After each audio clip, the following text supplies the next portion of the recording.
Six, five, four, three, one, go.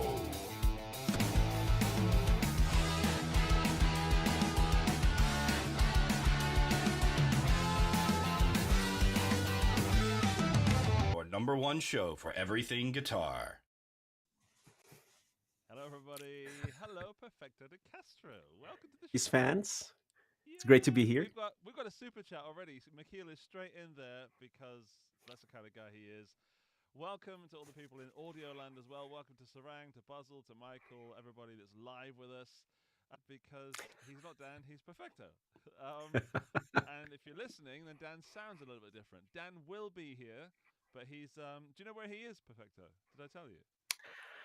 No, actually, tell me where he is. He has a business. Ooh, Ooh, I think he's got a Christmas VIP. party. Oh, I okay. don't know. I'm sure he'll fill us in, or not fill us in, or maybe I've just dropped him in massive trouble by telling you that. But either way, he'll be here in about 25 minutes. Um, yeah. How fun would it be if he showed up like? Oh, mate. Oh, goodness. I mean, Drunk Dan with insider Ibanez information for all the new Oh, 2022 releases. That could be fun. We could get yeah. more viewers than normal this week. Not that the 16 people watching right now is too few. I think we have more than enough people to have a party. Apparently, some people are having issues with the stream. I don't know why. Command and R or F5. I see us fine on my. I put the blame Let me on open up a. you guys. It's too low. Okay. Well, thanks. Low. My microphone tends to default back to something super quiet, and I don't know why. Oh, there we go. Hang on. Oh yeah. There it is. Now we're talking. Oh, Now we're cooking. oh, that's hot. Hello, everybody. I'm very, very sorry for that. I should have checked that beforehand. Turned it up to the almost max. Not to the max. That would be insane. That would be like 1,000 decibels, which is a real number. I am. Okay. I'm super excited to have Perfecto on the show tonight. I know Dan is as well. Maybe he turns up drunk and gets funnily excited, but I don't think he will. You're just a master of chaos, aren't you? I just throw things out to the universe and see if it responds. Well, when I first met you, I mean, we'll go into this more when we do the official chat with Perfecto De Castro. When I first met you, you were naughtier than I expected you to be. Which can go the same way for a lot of people we met. Perfecto and I met at the 42 Gear Street number 3 at Henning's event, and I don't want to say you weren't. I didn't expect you to be fun, but you were. There was this sort of a poke the bear kind of element to your personality that I was not expecting. So I super enjoyed that, and I forgot about it. Is what I'm saying. Expect the unexpected. Absolutely. Since we last spoke to you on Henning's show, the party. No, that was fun because that was around the time you invited me on the show, and you sent me the link and dropped the hint that, hey, you could actually join us if you're available. You could video bomb Henning, which I was very happy to do. But yeah, pretty busy. Just plugging away at the gear demos and videos and stuff. Since 42 Gear Street, I've actually started a second channel, which is more sent aimed at the Philippines because that's where most of my demographic is. All right. And yeah, and then that's purely in the Filipino language because I used to have both on my main channel, and it would confuse people. Like I'd have a video that would do well internationally, and then my next video is in a language that they don't understand. So I figured it would be best to separate it. Yeah, and I love that. I absolutely love that. Yeah, and I also get the comments where, why aren't you speaking in Filipino? Aren't you Filipino? Right. So that this takes care of that. So hopefully.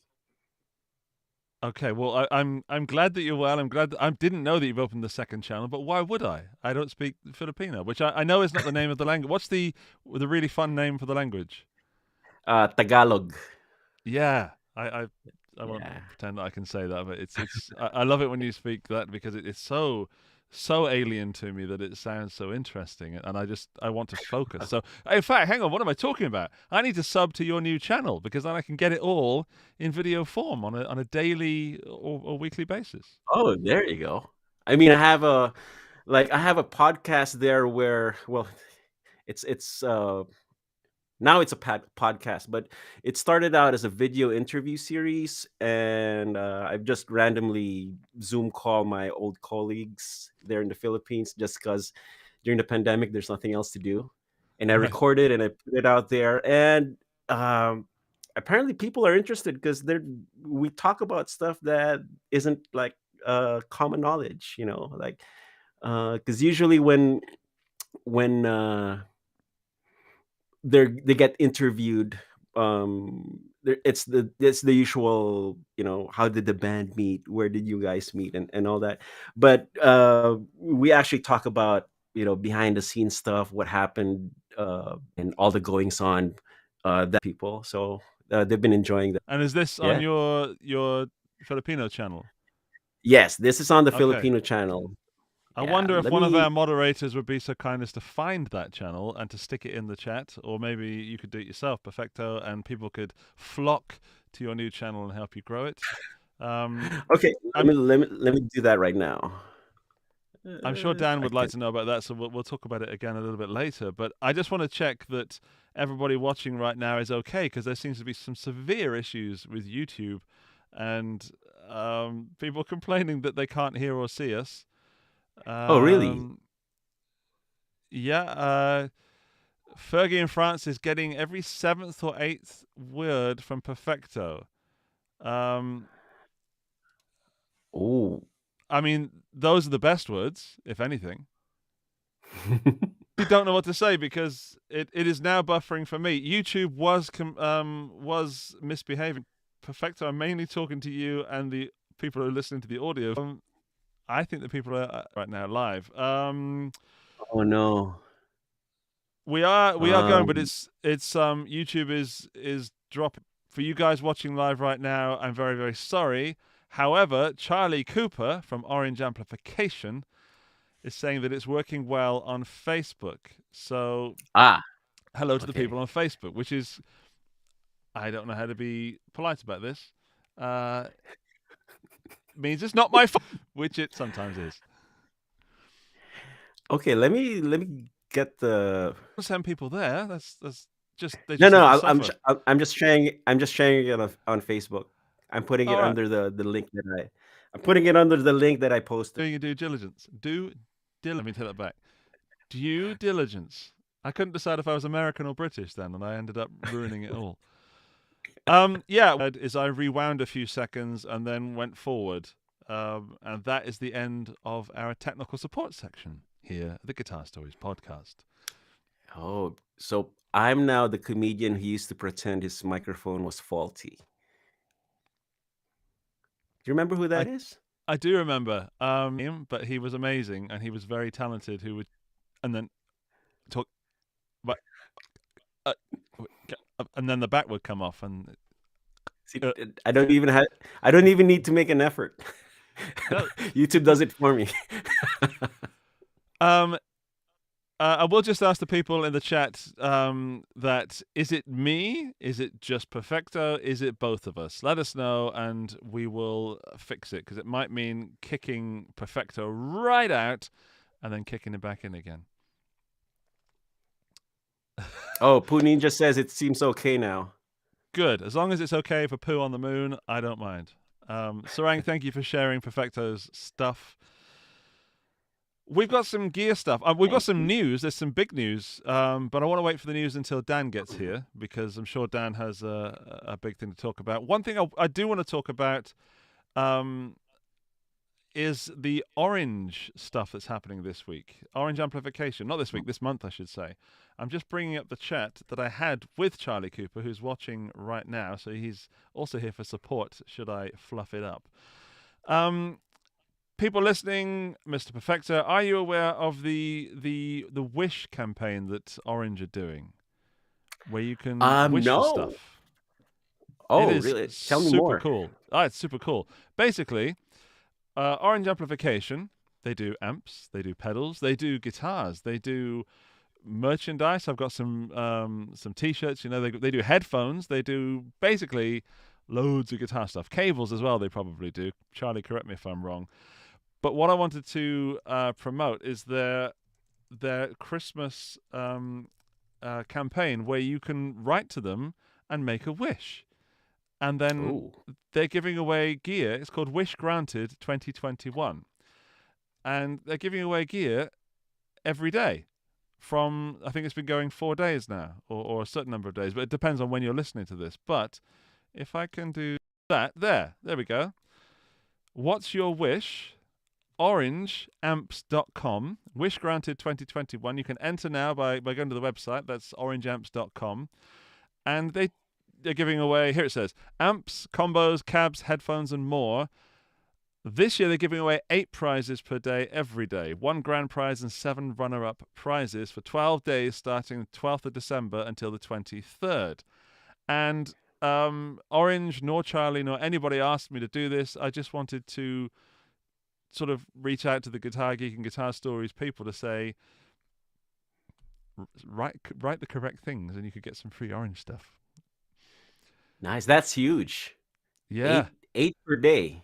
Yeah. So to enter that, you have to comment on any Wish Granted themed post on Orange Amp social media pages. Include the hashtag Wish Granted. That's hashtag Wish Granted. You increase your chances of winning by liking and sharing, of course. And yeah, I will. What did Charlie? Charlie was at a live gig last night, and he was talking me through this. It said, oh, here we go. He gave me some tips on how to win. So this is some inside information, Perfecto, on how to actually get something. Do it. There are 3 gear wishes every day. The rest of the 8, so that's 5 more, are focused on the merch. So there's a merch shop on the website. They don't choose randomly, because if they did, most of their winners would be from the USA, because it is heavily weighted internet and interest in stuff like this USA-wide. And social media is more popular in the USA. I'm just kind of skimming the conversation we had, which I do have permission to share, by the way, in case anyone's wondering. And Cliff, which is Cliff Cooper of Orange, wants to make sure that it's fair for everybody. And Cliff is one of the nicest people I've ever met. Perfecto, have you ever met Cliff Cooper from Orange? I haven't had the pleasure yet. He's wonderful. It's like I want to spend all my time with Cliff Cooper. That's how nice he is. He's just. I once interviewed him, and I called him Clive for the first 2 minutes. And when we first met, and he said, "I'm ever so sorry. I'm going to have to stop you. My name's Cliff, not Clive." But he was much more polite than that, and I felt so bad. But the way he dealt with it was wonderful. So even after that, he was still the nicest person. Yeah, so Orange are doing wonderful things, and I want to give them a shout out because I want the Guitar Geeks and Guitar Stories podcast listeners to win some gear, my friends. And this is worldwide, right? This is international. To quote the Cooper family, they weigh winners to ensure there's a good chance from everywhere internationally. So it doesn't matter if you're from wherever, you have an equal chance. Some do nots. Do you want to know some do nots, Perfecto? Okay, do nots. If you make more than 100 wishes, they will assume you are a robot or script. So don't go wishing 101 times. 100 seems to be the limit. Yeah. And they 99. will look at your 90. Yeah, keep it safe. 99, double figures. They will look at your public social profile, so they're actually very keen on knowing who the people are that enter, which I think is super personal and super cool. So what happens if you have your like Instagram profile in private? I have no idea. Maybe Charlie can answer that question because he's currently watching on the currently more reliable Facebook. Mhm. But yeah, I mean, there's loads of orange stuff that is wonderful. I have a what is it? A Tiny Terra, the 15, the Rocker 15. Sorry, I should say. Terra. I've got the Crest headphones. I've got a couple of pedals. Got a cab. Wow. So I don't think I can win. I think if I were to enter, I think that was slightly unfair. So what I'm trying to say is, Guitar Geeks, please enter for me, and then you guys can win something. But Yeah. Perfecto, you can enter all you want. You can enter 99 I can enter. times. Oh, I see might no do reason that. why not. I mean, I'm completely unofficial and unauthorized, but why not? Charlie Cooper says, here's some official orange stuff. You have a chance of winning if it's a private profile still. That answers your nice. question, my friend. Ian Johnston is wearing his Crest headphone right now. Mine are here. I'll put them on, even though I don't need them. And Charlie says, we check profiles to make sure your wall isn't just competition entries with like 3 friends. So you're not just some fake social media profile. Okay, gotcha. That clears I think we it can up. summarize it by saying, if you're real and it's not a sob story, don't give a sob story. You know, that sort of soft piano X Factor American Idol. Yeah. You don't need to do that. Don't go that far. Be inspiring. Be fun. Yep. What would you choose, Perfecto, from the orange gear list if you could? Let me pull it up. Hold on, so I can see it from my end. Charlie also says you have a better chance of winning if you wish for merch, because about 6 items it changes daily will be merch items. Makes absolute sense. I recommend headphones. Better chance. Okay.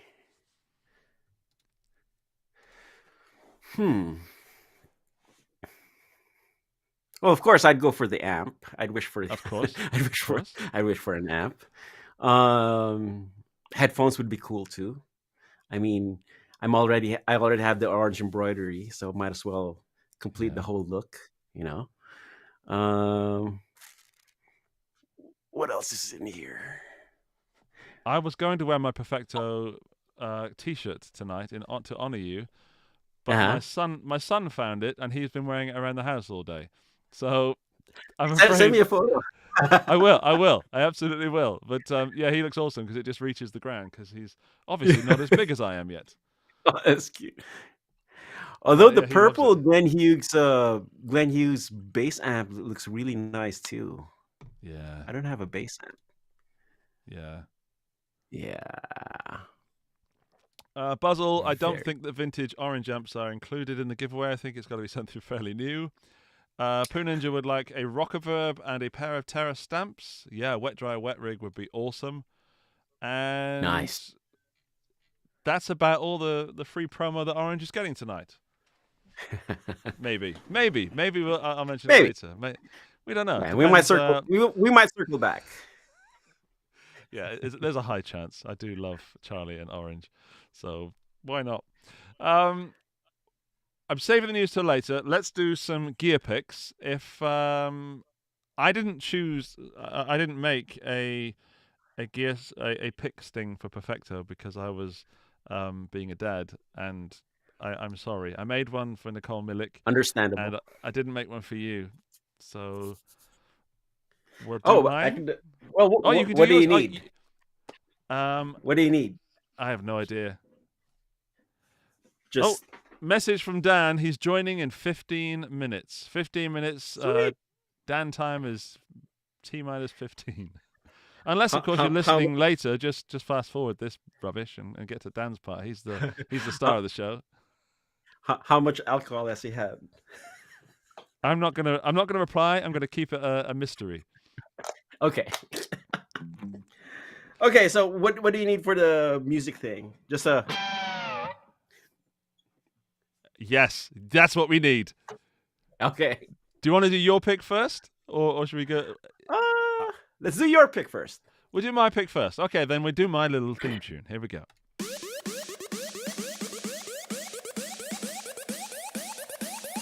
Andy's pick of the week. Andy's pick of the week. The first is the Crossfire pedal from Crazy Tube Circuits, which I'm going to have to wheel backwards and pick up. Hold on. I have it because they sent it to me. I did a video review and I absolutely loved it. It is on the left side. It's a two-part pedal. On the left side is a Fender Blackface amp. So we're talking super reverb. We're talking twin. And then on the right side is a tube screamer. So it's kind of an SRV Stevie Ray Vaughan pedal, although I used it for something that wasn't that. And a lot of people released videos.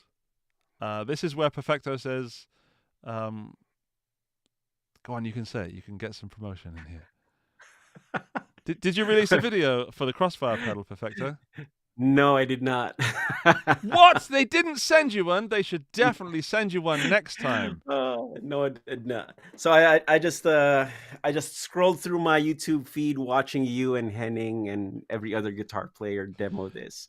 It hurts, doesn't it? It really hurts when you left out. Kind of felt left out. Yeah, but it sounds great. It sounds great. Yeah, I mean, I have it. I've said this a lot recently, Perfecto, but this is going on my board. I genuinely am missing something. Even though I'm running a Fender amp, I felt like this has got a 3-band EQ. So on a Fender, on my deluxe reverb, it doesn't have that mids, which you can't sort of fiddle around with, which I do sorely miss. And then the Tube Screamer, you can also put it symmetric and asymmetric, so you can make it Tube Screamer or Boss SD1-like, and it does make a huge difference. It's 219 euros. It's insanely, not affordable, but insanely good value for what you're getting. Yeah, I mean, 219 is just for half of that pedal. you know, typically. Yeah. You know, and how does it like in one of the videos I watched? I'm not sure if it's yours or Henning's, but somebody mentioned that when you step on the blackface side, it just transforms the amp into a blackface no matter what you plug it into. How accurate is that? Well, I use a Fender Deluxe Reverb as my main reference amp, and I put the Crossfire through the effects loop of the Engel Fireball 25. It was you then. So the Engel Fireball 25 has a good clean channel, but it's I don't want to be offensive, but it's kind of sterile in a sort of in a good way. You know, it's not a Fender style. So I put it through that, and I actually forgot that I was playing my deluxe reverb. It was very, very, very nice to play through. So I can't say it's perfect, but it certainly fooled me, and I use that amp, the Fender, every day, several times. There is no reason not. If you want that Fender sound and you've got a different amp, stick that through the effects loop. I think with the right cab, of course, because it depends on what cab and what speaker you're putting it through. Yes. If you wanted that, then sure. It pleased me. I did not feel it was less than, if that makes sense. Nice. And then the Tube Screamers, they're fantastic. It works. You know those pedals that just work? It's kind of hard to say nice things because it's like, it works. If you want it, go and buy it. Very clear. And it has an effects loop in the pedal. That's brilliant. Oh yeah. That way you can put other stuff in between the sides. Yeah. Both So sides I put a Flint in there, I think. But you can put also put an Angry Driver in there. In my personal time, I put an Angry Driver in there. And Fergie, I know you're watching. It sounded great, but I don't have any sound samples for you because that was my personal time. Yeah. And Crazy Tube Circuits didn't pay me anymore, so that's it. I'm not going to say anymore.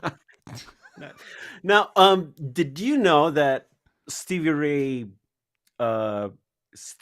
rig is not typically set up the way most guitar players would? Like his dirty sound is his Fenders, and his Marshalls were his cleans. I did not know that. You did not, because he used multiple amps, usually a Marshall of some kind and a Fender. And um, I met this guy out in Dallas, Texas, who knew Stevie personally, and he told me that his Fenders were his dirty sound. So it's a super reverb turned up to 10 with a tube screamer to tighten up the low end. Mhm. And then to add definition, he had a Marshall, a very clean Marshall amp. I forget the kind. And then which was later replaced with a Dumble Steel Singer, which is a really high headroom clean amp. So the dirty. So if you're to go into your amp modeling software and you want to get the Stevie Ray sound, uh, blackface with a tube screamer, and then pair that with a plexi of some sort set clean, and that's it. Wow. I can't believe we're actually giving away quality information on the Guitar Stories podcast. That was educational. People listening, you're welcome. Perfecto De Castro, Yeah. everybody. Hang No. on. Wait. There you go. Okay, thank you. Not everyone. Yeah, I gets mean, one of those. it was a very interesting bit of information and it blew my mind when I heard it. It's like, oh, okay, Wow. that's I'm absolutely yeah. going So to try that's that when I'm going to try that with my HX Stomp. That's something that is good for that kind of thing. yeah. Try it, Hmm. try it. Okay, well, Yeah. that is the Crossfire. I recommend you buy it if that's the sort of sound you're looking for. I'm more of a blues breaker sort of blues sound, but yeah, that's a very, very nice pedal. Not just for blues. I use the Tube Screamer side with the heavy side of the Engel and a baritone guitar, and it sounded nasty. It was great. I loved it. Yeah. Okay, I've got another gear pick. The Moore Preamp Model X2, which is one of the new Moore pedals. It's been released, obviously, in the last week. It is the X2 series that they expanded on the reverb, their delay, and the modulation, and the synth pedal, which were micro pedals. These are like double micro pedals, so a little bit bigger. Okay.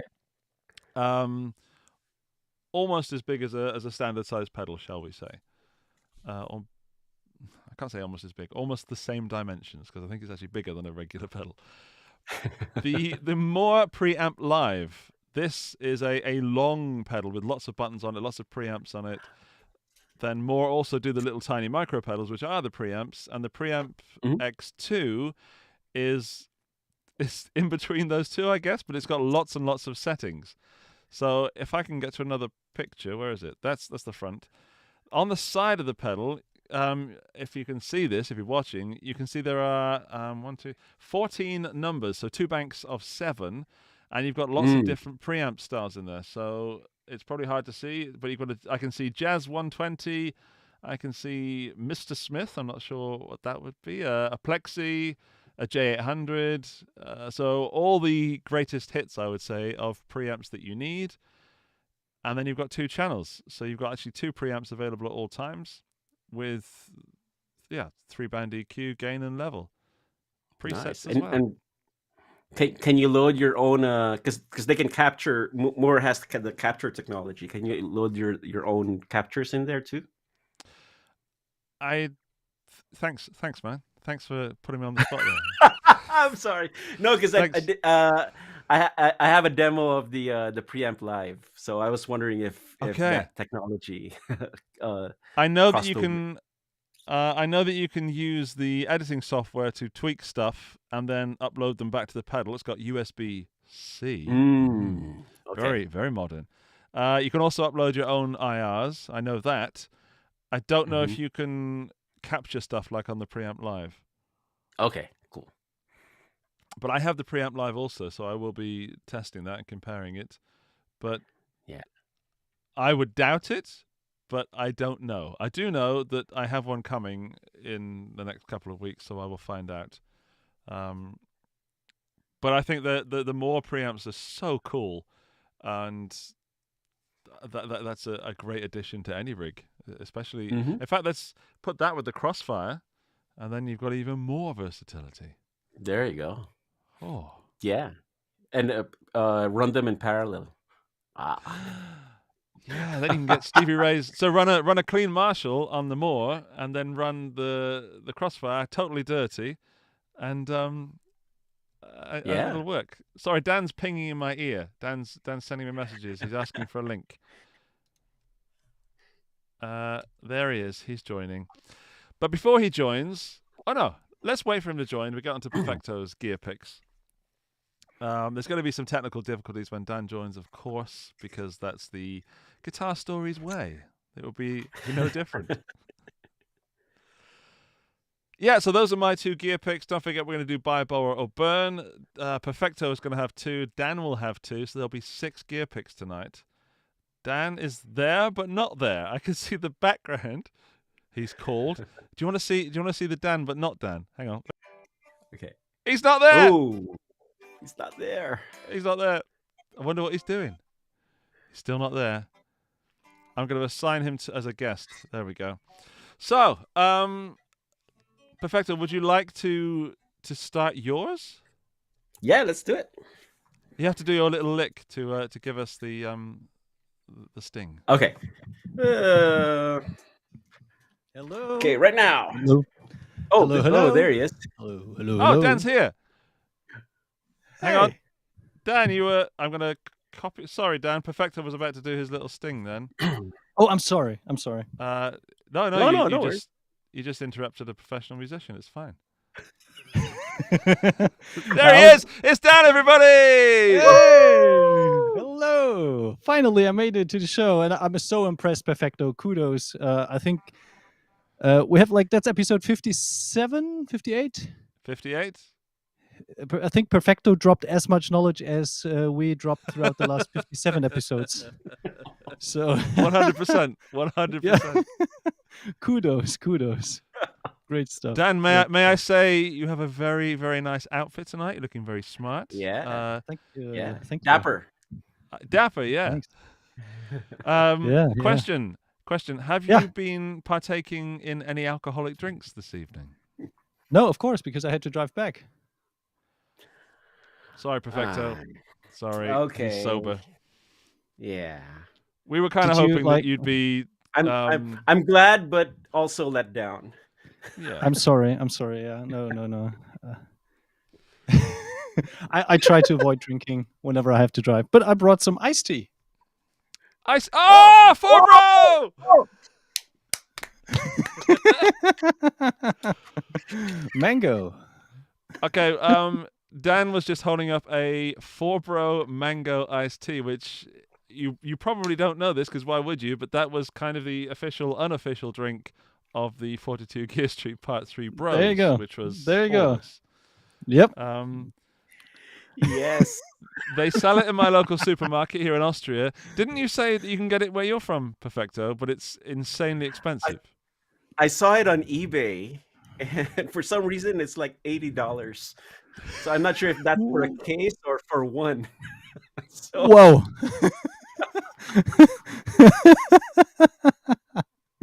Oh wow, that's crazy.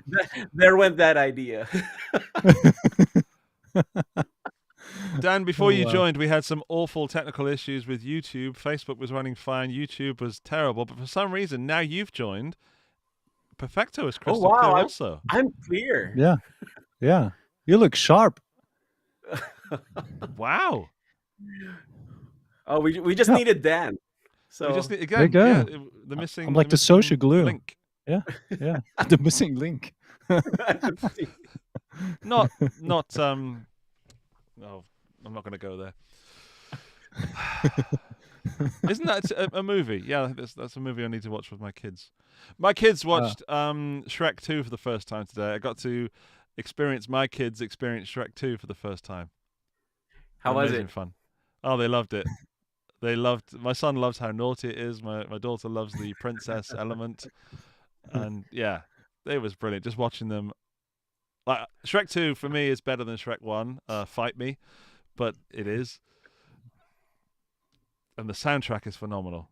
I had the soundtrack in my car for years. It's a great soundtrack. We always tend to gravitate back to animation soundtracks, right? It's like Disney Yeah. soundtracks. Which episode was that? I don't remember. Yeah, but it's good music. But It is as a parent, I got to say, it's like re-experiencing that stuff and just looking at your kids is just something that's like priceless. That's amazing. It's hard for me to not say, watch this bit. Get ready. This bit's great. Spoiler alert. Spoiler. Shut up, Dad. I feel. All right. Well, can we get like the conversation back into the whole guitar and That'll do, Dom. Must we? realm? Okay then. No. So, Dan, I did not prepare a sting for Perfecto. But he's got a guitar that's letdown. actually working. Not only has he dropped some knowledge tonight, he's going to be the first person, I believe, on the show to actually have a working microphone and guitar simultaneously. Great. That's amazing. So, Perfecto, we are ready for Perfecto's sting. And then Okay. we'll go to your pick of the week. Sweet. Let's do it.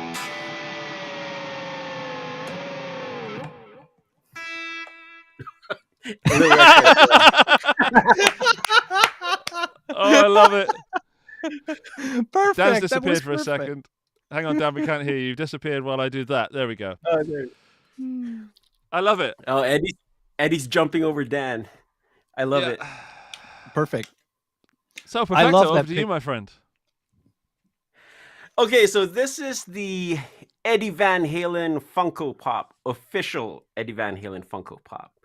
And these are fun things. And I guess Wolf Van Halen also retweeted this, saying that There it it is an official it is an official thing, and it is fully sanctioned by the family. And yeah, it's very cool.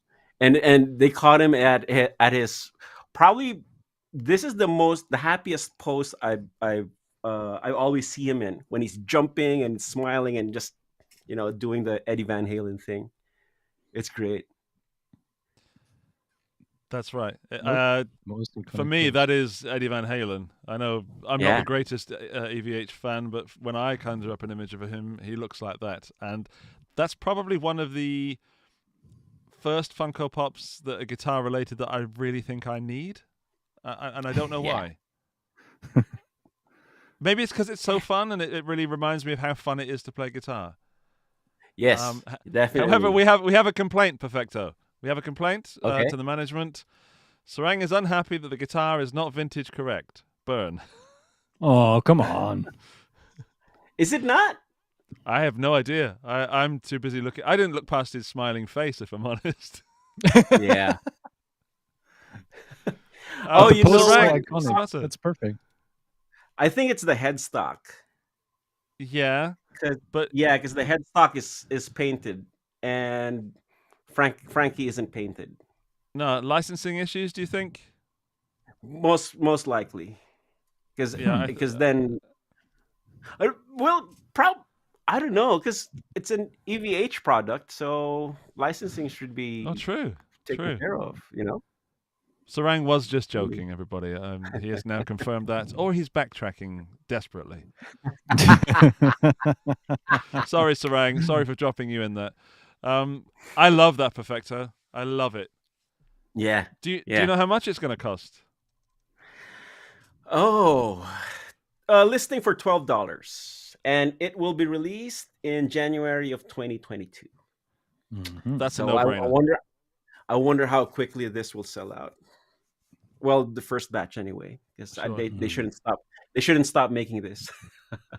That's No, I mean, the course with Funko Pops. Like you can kind of avoid going down that rabbit hole with Star Wars Funko Pops, and all of a sudden they release Eddie Van Halen.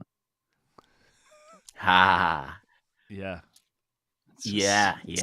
By the way, it's number then- 258. 258. So Yeah. I have a couple So- here. I have some Deadpool ones, and I have a Grogu, but do you have I think I Slash as need well? that. There's No, a Slash one too. the Slash one doesn't do it for me. I don't know why. Oh, I have something to show you guys. Have you seen the The Hang on. Perfecto De Castro Funko Pop. Oh, come No, on. can we see that? Sh- Oh, wait. There it is. Is that Sweet. Kirk Hammett, right? There you go. That's super close. That's pretty cool. Does it come with an additional wah pedal too? or 15? Or No. the bass, like the bass is No, one so- massive wah pedal. No, it's funny. I got it. I got it as a gift, and he initially wanted to put a sticker, my name over Kirk Hammett's sticker. So that is fun. Then I also got this as a gift, and this is a little more. There it is. Is that Sweet. Prince? Prince. Oh, Yeah. nice. That's fun. Mm. Damn, I didn't know they had so many like legacy artists. Slash, Joan Jett, Perfecto De Castro, Kirk Hammett. There is a company that does custom Funko Pops. Obviously, they're not Funko Pops, but they look like them, and they, for all intents and purposes, they are Funko Pops. So you never know. I think they're insanely expensive, but worth it. Yeah. What I need, I Sweet. need them to bring out a Rabia Funko Pop, so I can stick some glasses on it and stick my name on it and sell those in the Guitar Geek web shop. That'll be fun. Great merch. 'cause I'm already set. I just need a sticker. Yeah, damn it. All set. Oh, Damn it. sweet. Well, okay. Yeah. I know what I'm going to be buying this week, but let's go on to Perfecto's second pick of the week, which is this. Let me get it back to the chat. There. That's a beauty. Yeah, it's the Harmony. It's the issue of the Harmony H72. And at Gear Street, Harmony guitars were some of the most, like, I've played a bunch and I really like them. And I guess, I don't know, I'm usually not one for quirky guitars, but for some reason these felt comfortable, and I don't know, the marriage of the hollow body with the 6-in-line headstock is just it's too weird. It's awesome.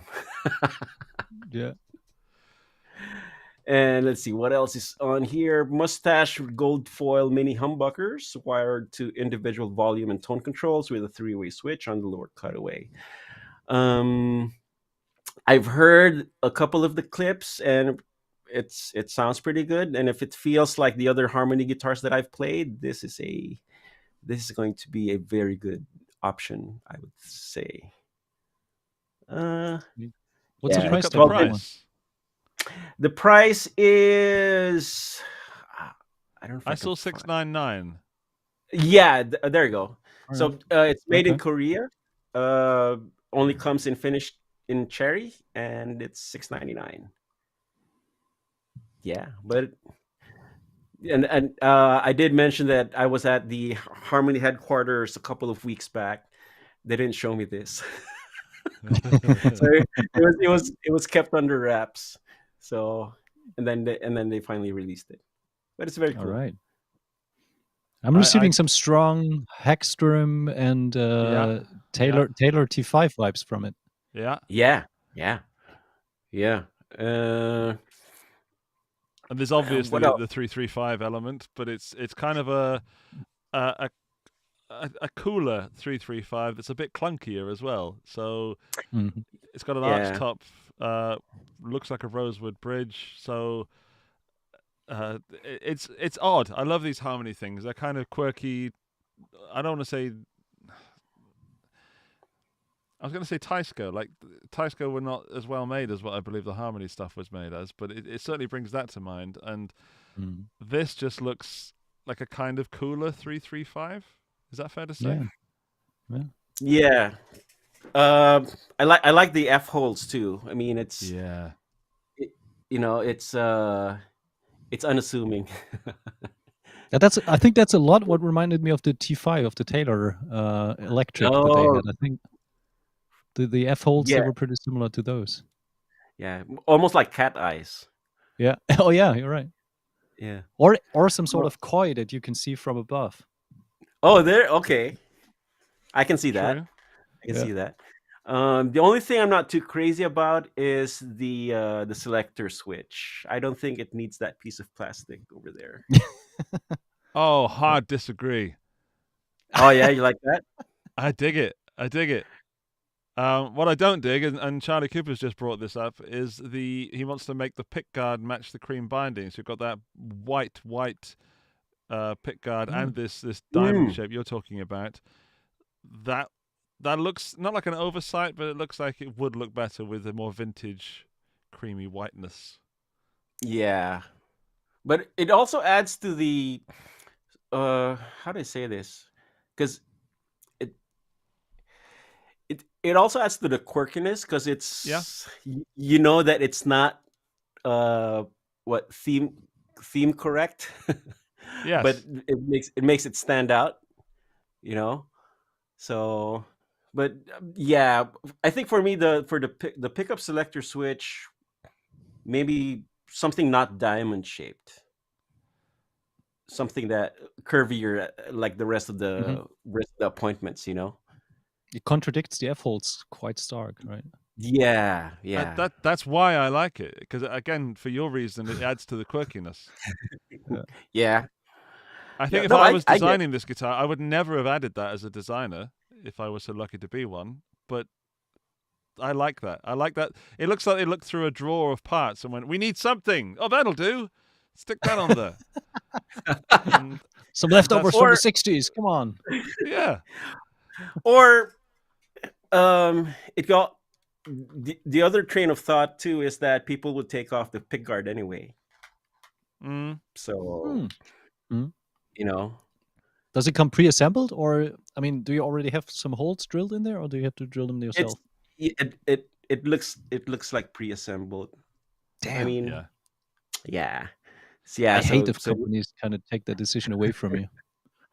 yeah. Yeah. Although Has it got I like would Marshall amp knobs? The knobs look like Marshall amp knobs. yeah, with the gold tops, huh? Yeah, I like that. Yeah. See,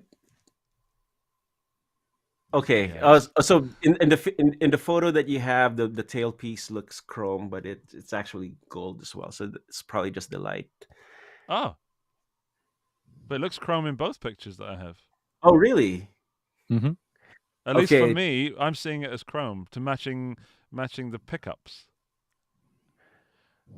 Okay. There's a lot So of now, confusion going on with this guitar. It's yeah, at closer inspection, there's things that make you go, huh, yeah, interesting. I like it. Let's I see what like the internet the F says. holes. I like everything. Yeah. But at first glance, it's very striking. It's very striking. Yes, I like it. That's why I picked it. So it's a great pick. And if you hadn't have picked that Funko Pop, then I might have It's definitely picked someone else. chrome. The taper is definitely chrome. I'm on the okay. website at the moment. Yeah, but these Ah, knobs, they look like Marshall knobs a lot. Yeah, yeah, yeah, Love it. That's pretty cool. yeah. So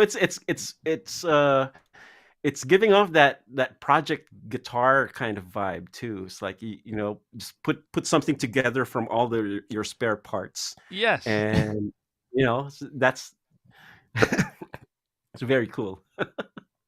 yeah. I love it. I would have picked it if you had not have picked it. Ah. Do you have a guitar with gold foil pickups in your arsenal, Perfecto? No, but I've played some and I really like them. The Although the real gold foil pickups are actually single coils. All right. Okay. But So these are humbuckers, right? these are mini humbuckers. Yeah. So Yeah. like for the Yeah. Yeah. harmony stuff, they call it gold foil pickups, but only because of the gold foil on the pickup. But like the real gold foils are single coils. Gotcha. All right. No, that was a bit of information shared to me by Volker at 42 Gear Street. You know, Right. we just have gold foil on it, but they're not real gold foil. All right. I have a or the Teisco traditional. which has gold foils on them, and they got repaired because they were not entirely working. And I've Ah, still not put that guitar back together. So I'm super curious, and I've just remembered that that's one of the 1,000 jobs I need to do outside of other things. yeah. I I need to mean, do that. I've gotten away from tinkering as well. I used to tinker a lot. I used to hunt for guitars to rescue, just so that Yeah, I ditto. could Yeah, tinker with them. Yeah, but that's gotten away from me for the past couple of years. that's a deep rabbit hole, and Yeah. that's a hobby. That's really hobbyist, and I'd love to bring that back to the channel, but it's so much work. It is Yeah, insane. yes, it is. Yes, it is. Ah, I miss it though. Maybe I keep saying I'll do it in the summer because it's an outside kind of job, and then I forget because it's summer and I just go and sit outside. yeah, Right, yeah. Dan, you have some picks. Of course. Yeah. It's your turn, so it is time for Dan's pick of the week. Dance, pick up the week. Dance, pick up the week. So, Dan, Yeah. over to you, sir. All right. So my first, actually, Oh, this week was super hard to decide on, and this is not necessarily like the super hot news, but it's something we haven't talked about, and I stumbled across that quite a couple times. And for this week, I decided we should talk about the slide ring from Black Mountain Slide, and that's a pretty cool device that you can put on your finger and kind of still, chord and play chords and fret, throughout the fretboard. And then whenever you need a ring to slide, it is just there. And there's a quite a personal story behind that, because when I was getting married, I insisted on having a quite wide ring, like a wedding ring, because I thought like it would be cool to have something where you could immediately slide with. Turned out it was still it was still too small, but when I saw this, it felt like, that's what you need, because I was never a big fan of the slide itself, because it always felt so chunky. So whenever I would play the slide, I preferred to play open tunings, because I wasn't a big fan of like chording stuff in some weird positions. But with that, I feel like I should give it another try, because I love the slide sound. I mean, a dobro with a slide, or even a good acoustic guitar, like an old acoustic guitar, or a pretty bad acoustic guitar that's really dark sounding, there's just something to it when you play slide on it. And that looks like a pretty cool accessory. And at I think like $38,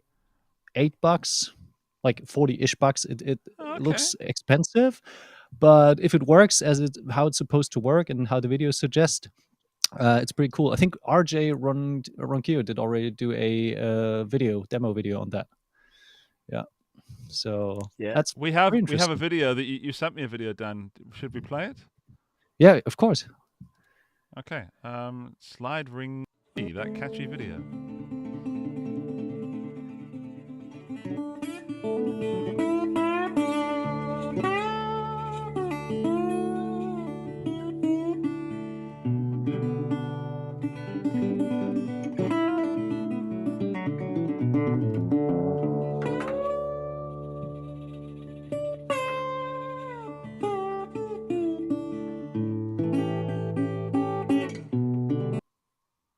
Yeah, that's And it. so on. Yeah. I think that sounds great. That's so weird that you bring that up. Why is do you say that? that? Oh, you got it Oh there! no! Hang on. Perfecto has one. Hilarious! Wow. Yeah, So we can get some first-hand impressions. yeah. So Black Mountain Picks got in touch with me a couple of weeks ago, and sent me their picks and this slide ring to try out. Like you, I've always been fascinated by the slide. I like the sound. I could never play it. I can't. It's something that eludes me, and I've been playing around with this. Oh wait, and uh I have to spend more time with it, but it does feel like it's heavier. It doesn't feel like your typical slide. The weight contributes to the tone, and they recommend you put it on your middle finger. That way you can still do the fretting stuff. But then the thing is, when you're playing normally, suddenly your middle finger is like really heavy. Yeah, So like 50 grams, right? yeah, 50 grams because it's a solid chunk of steel, and it's magnetic too. So it's like Oh it's like wow. the real Cool. stuff. Um, yeah. So I don't know. And there you go. I can't play slide to save my life. So that's all you're gonna get. Yeah, but it's cool, and it's something that I'll probably mess around with some more. But it's slide is so alien to me that it's I don't know. I don't know if I'll ever come up with something that I'd be proud of for this. But it gets you can get the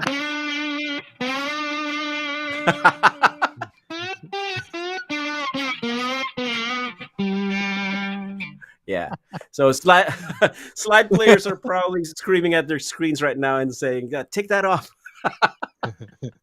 I actually enjoyed that because I could hear as a gear review demo that was pretty good. Because you can hear, or I could see, I should say, see you using it. And if the finger weight is a problem, get 4, 1 for each finger. RJ did that on his video, and Did he he? was Oh, doing like I'm yeah. rubbish. But yeah, I mean, as for a slide ring, it sounds good. I've tried the others.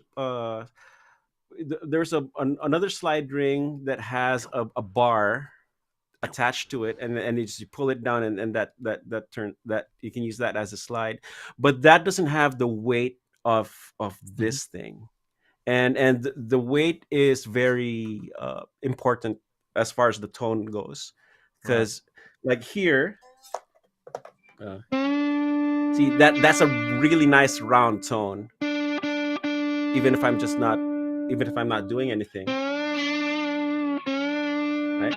Most light slides, you don't get that tone. It's not Right. it sounds very plinky. So Mm, there's a learning curve, but it's a very cool device, mm. and it's It sounds like a it's it's messing very. slide. What was that? I was just saying, like, I was just supporting your statement. It sounds like a massive messing slide or Oh something yeah, yeah, yeah, along those lines. yeah, Yeah. yeah. And the what do you call it? The I don't know, this mechanism that to hold it on your finger is it's very effective. See, it's Yeah. well, almost lost it, but for regular playing, it's you're not gonna lose it. That's is that made of brass, or what's it made of? It's steel. Like I Steel. said, Okay. like I said, it's magnetic. So All right. see that? It's, Oh, wow. so it sticks. So that explains the weight.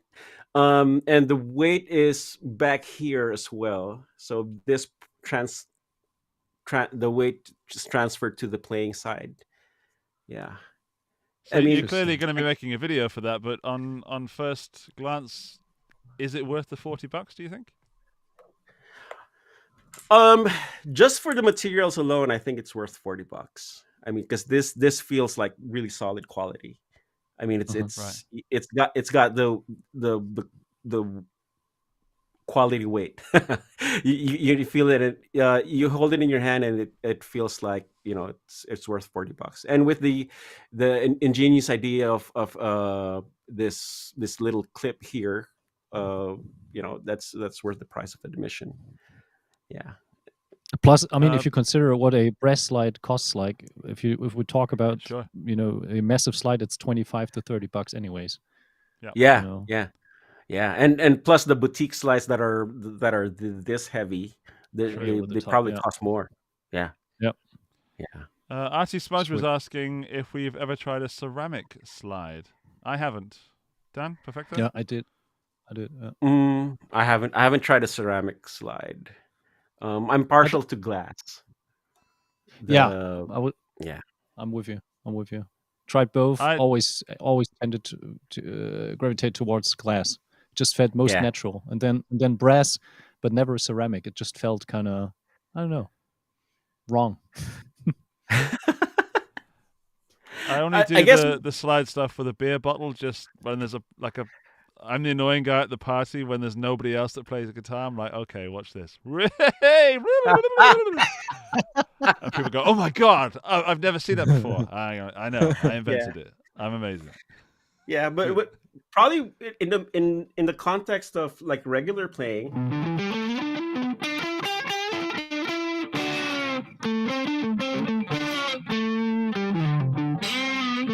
You know, it's okay. Let me do that again. Oh, there we go. Yep. Sorry. Oh, so see, I lost it.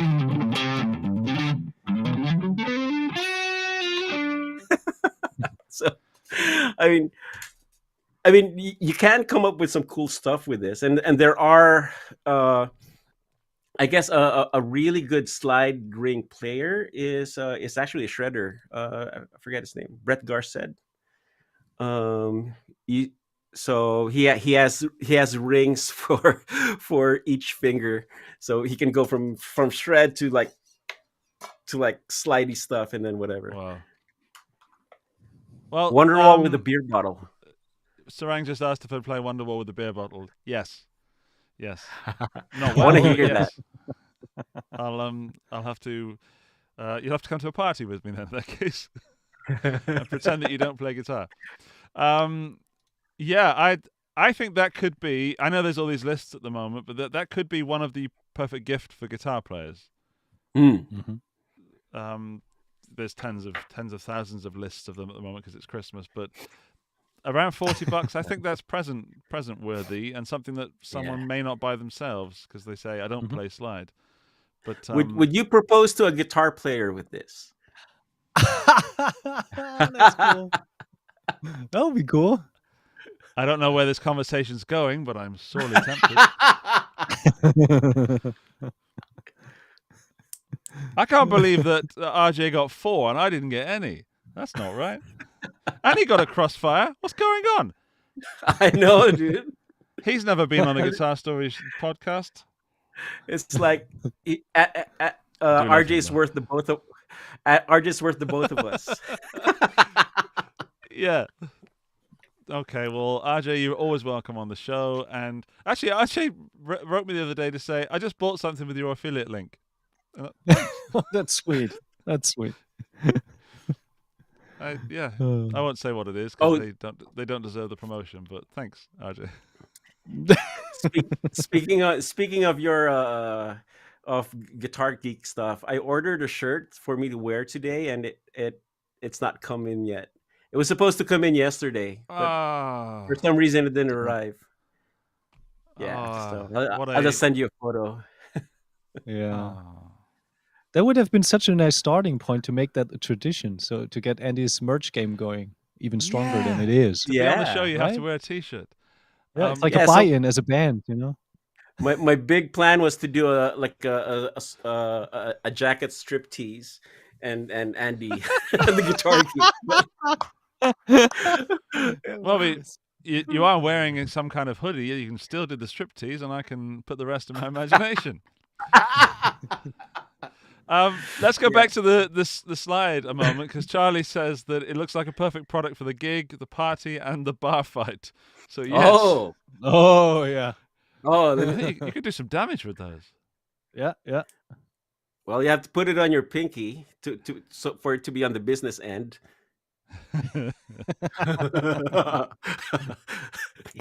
Because on any other finger I might break the clip. Right.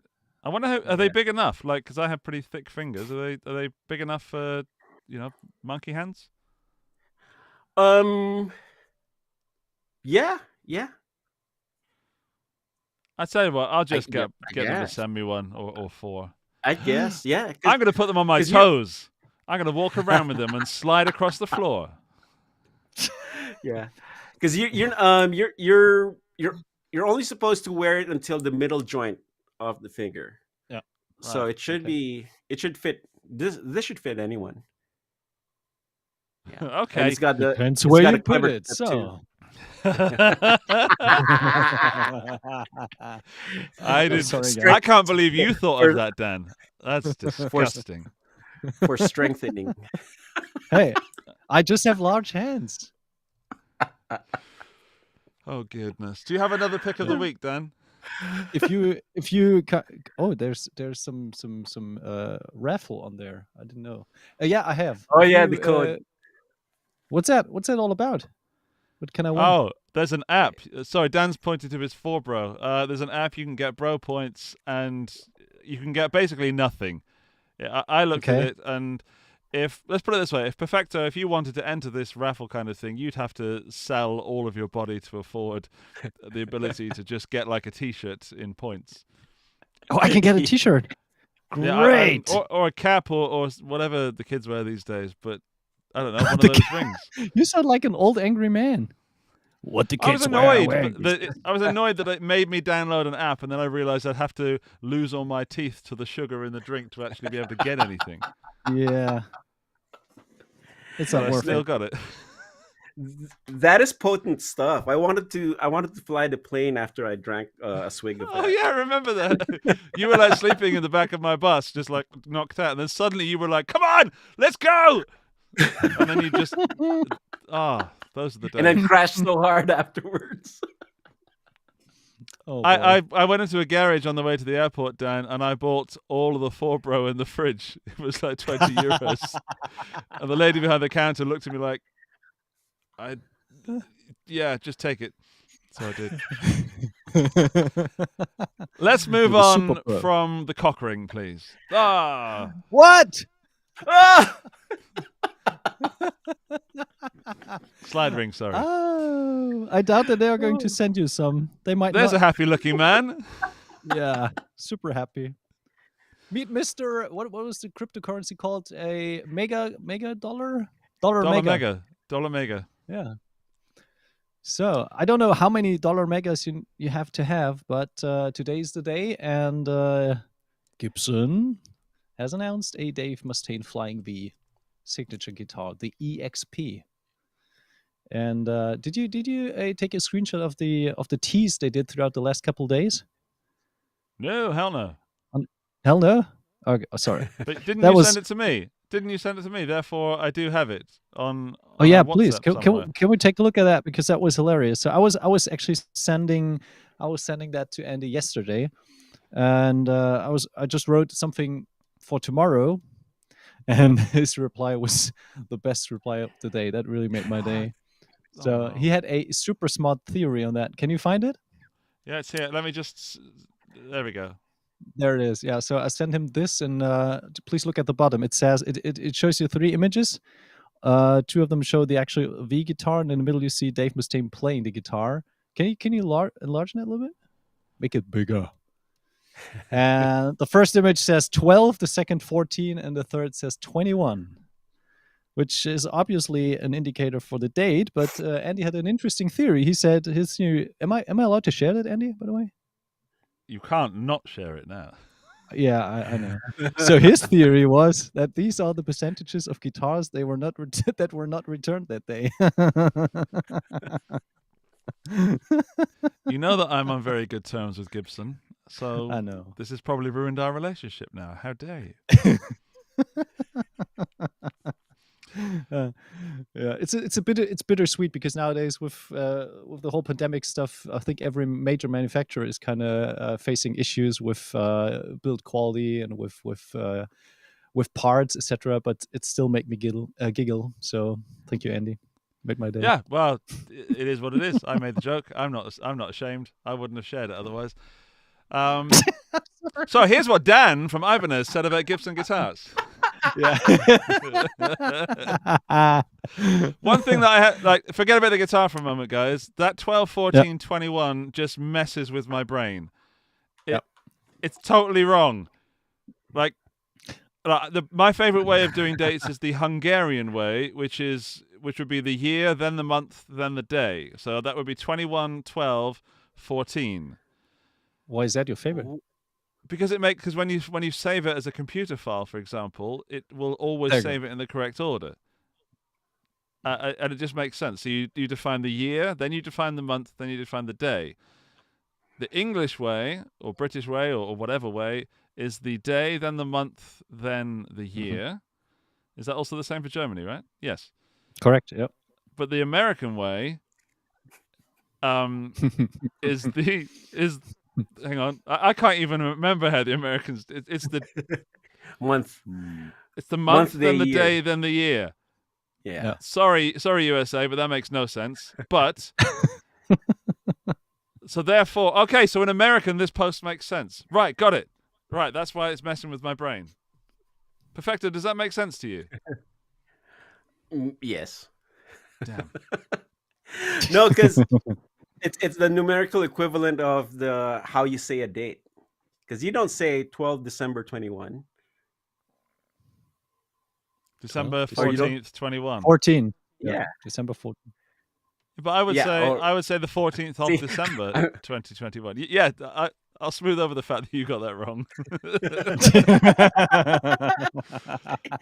I'm just messing with you. Yes, I would like you don't use in a regular conversation like, okay, let's meet up on 2022. What did you say? Year, month, and day. Was that the Hungarian that's way? my favorite way. That's the Hungarian way. Okay, so- Chris Barocci so- informed me. Okay, put me down for 2022 February 14. you don't say it like that No, but I would say, in a conversation.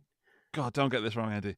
I would say let's meet on the 14th of let's release the guitar on the 14th of December 2021. Check. The 14th day of the 12th month in that year. Yeah. See, but that's the roundabout way of going about it, because you have 14th of December 2021. So we could go. It's simpler to go December 14th, I 2021. want to fight you right now so hard. I want to drink 4 bro and smash you right in the head with a Dave Mustaine flying V signature. Bring it, So we added bring a it on, category. Andy, bring it on, bring it on. Come on, I got my knuckle right here.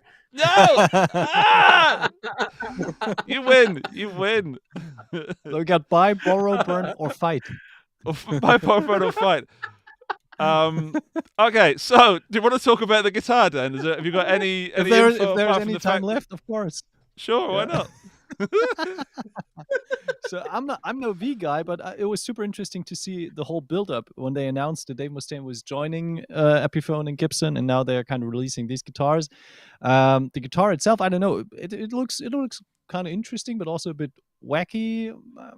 Yeah, it's like basically it's a super ordinary V with a mahogany body, because there's no reason to reinvent the wheel, but it's got some idiosyncrasies like the typical Dave Mustaine inlays. It's got signature Seymour Duncan thresh factor pickups.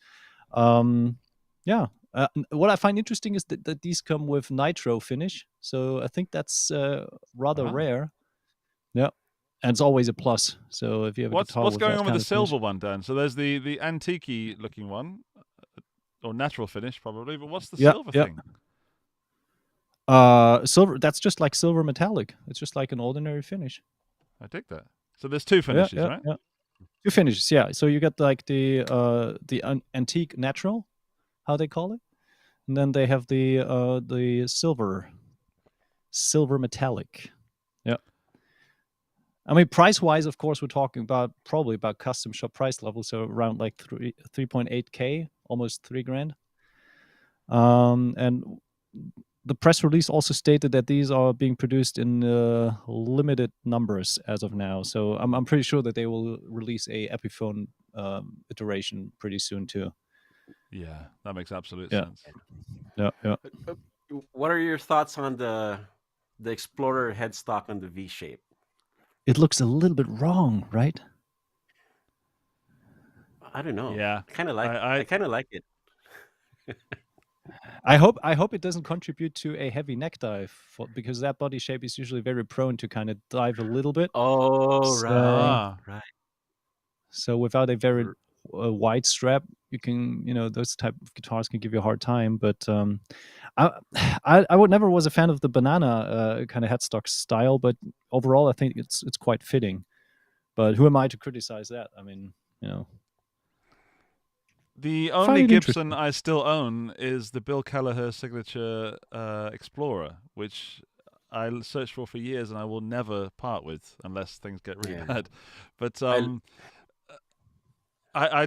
it doesn't do it for me, and I'll admit I'm not a Megadeth fan at all. I'm not. I know nothing about them. I know their names. I know they have some currency, but I couldn't be less excited about this release. Sorry. So I'm going to step out of it because I couldn't be. I could not care less. It's like, oh great, there's a guitar they forgot to paint. He should smile a bit more.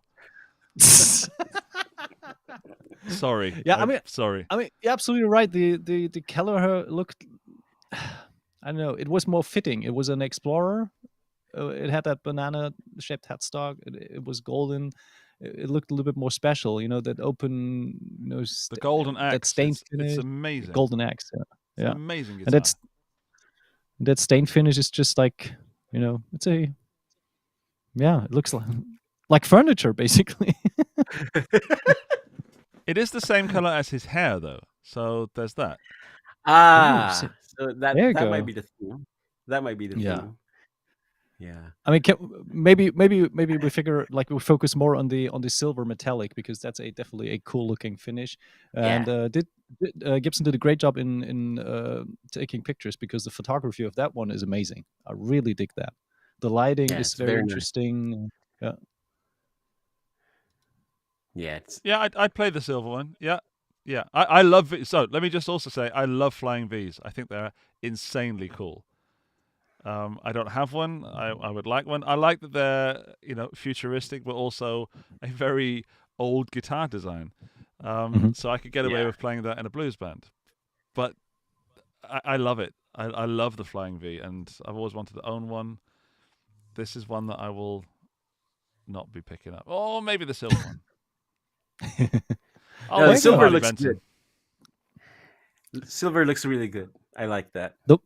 The more you let it sink in, the more it kind of appeals to you. It took me a while to kind of appreciate the design, but I was fascinated that they were able to kind of take the vibes that his Dean signature guitars had and kind of transition these into the Gibson world. I think that's a very nice transition that they did. And like I said, the more you look at it, the more you find it nice and want to at least try it. So, Perfecto, would you gig with that? Oh yeah, and especially if it had Floyd Rose, I'd gig with that. Does Mustaine still Sorry, there's use some more Floyd Gibson guitar? news just been announced as we're live right now. Some Epiphone's new 1961 Les Paul SG Standard now comes loaded with Gibson burst buckers. Ooh. Oh, I saw that jingle, earlier. Breaking news jingle. Perfecto, give us a breaking news jingle. Oh, man.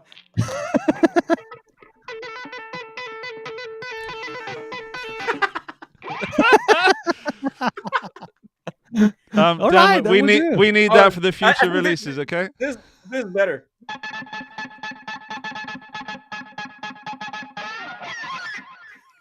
Great. So Right. Perfecto would be the live band from now on every episode. Yeah. Okay. You're going to be our official Oh, breaking wow. news. Should anything break during the show, all right, I might as well bring it up on the screen if I have your permission, everybody. I'm so excited because I love SGs. I can't because I'm confused with buttons. Here we go. Right. Oh, we disappeared. Yeah, Yeah. I know. You disappeared because I'm current application. No, come on. So you're sharing your screen. Be careful. Yeah, exactly. Oh no, not that. Whoops. Why would it do what I want it to do? Close the- OnlyFans tab. Shows close Dan's Holiday 2019 tab. For some reason, it won't let me show the tab that I wanted to show. Do you want me to send you the images so we can? No, can I'd show much it, please? rather fail a little bit longer. Gotcha. All right. I have no idea what's going on. It's not happening. Show come on. Firefox. It will work. I will make it work. Show Firefox now. Show it. Show it, you. Ah! Right, got it. Oh, there That it was. is. There, we're back. Sweet. That was me. The new Epiphone 1961 Les Paul SG Standard. Gibson model 1961. Blah blah blah blah blah blah blah.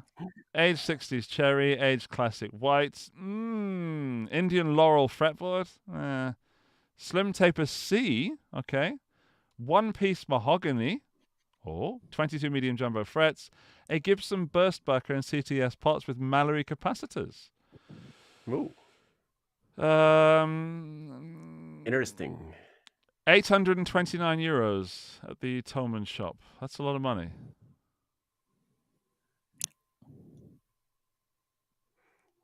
As the guys on Gear News point out, you could buy USA made Gibson Standard used for new for $700. But if you buy a used SG, you can get those a Gibson SG. You can get those at just a little more than €829 if you're lucky.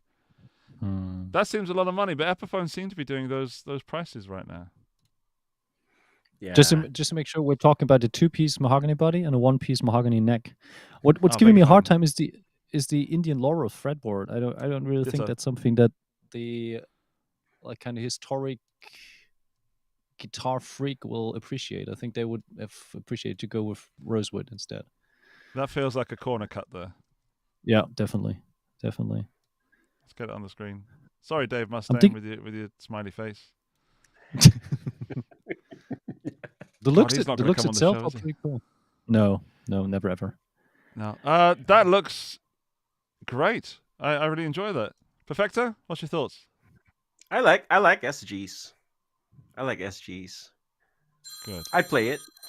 Oh, that's Margaret Gneezy. That's Dave Mustaine. Can you please talk about my Explorer SG? No, what is it? Flying V a little bit more, please.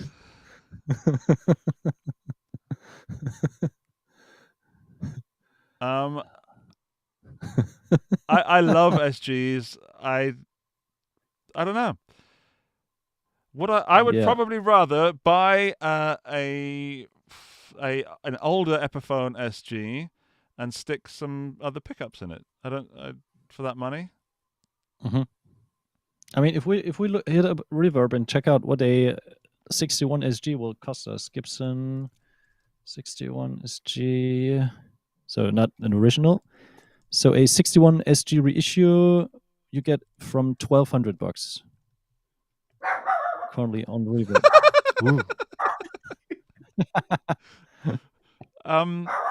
Is that Dog Agnesi? Mark Dognesi?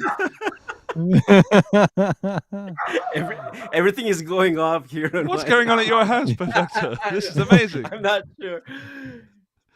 Last week we had construction workers at Joe Fenton's construction house. Workers and a dog. Come here. Can we see Dog? Yay! We can see Dog. Come here. No, I saw Tail. He wants me to go with him, and he wants to show me what he's barking at. Come here. What's his name? His name is Junbi. Junbi. Yeah. Oh. Hey, if you're listening right now, imagine a kind of well-groomed, he looks well cut. Like, the hair's been cut recently, but he could be a super shaggy dog. He could be a super shaggy dog. This is actually like 2 months from his last cut. So about the same as me then. Yeah. And he is a Yorkie poodle. Oh wow, cutie pie. Shouldn't that be like a Yodel? Because people are a Yodel. Sounds like a modern app. Yodel. A place where you can find good deals. Yeah, you're right. Well, welcome to the show. Yeah, and he doesn't like looking at cameras for some No, reason. definitely not. Well, he's not A being paid. little bit shy. So I think if you look hard, you probably find a Gibson SG 61 reissue around $1,100-$1,200 at the moment. Now, Just to put it will in that perspective. have the old?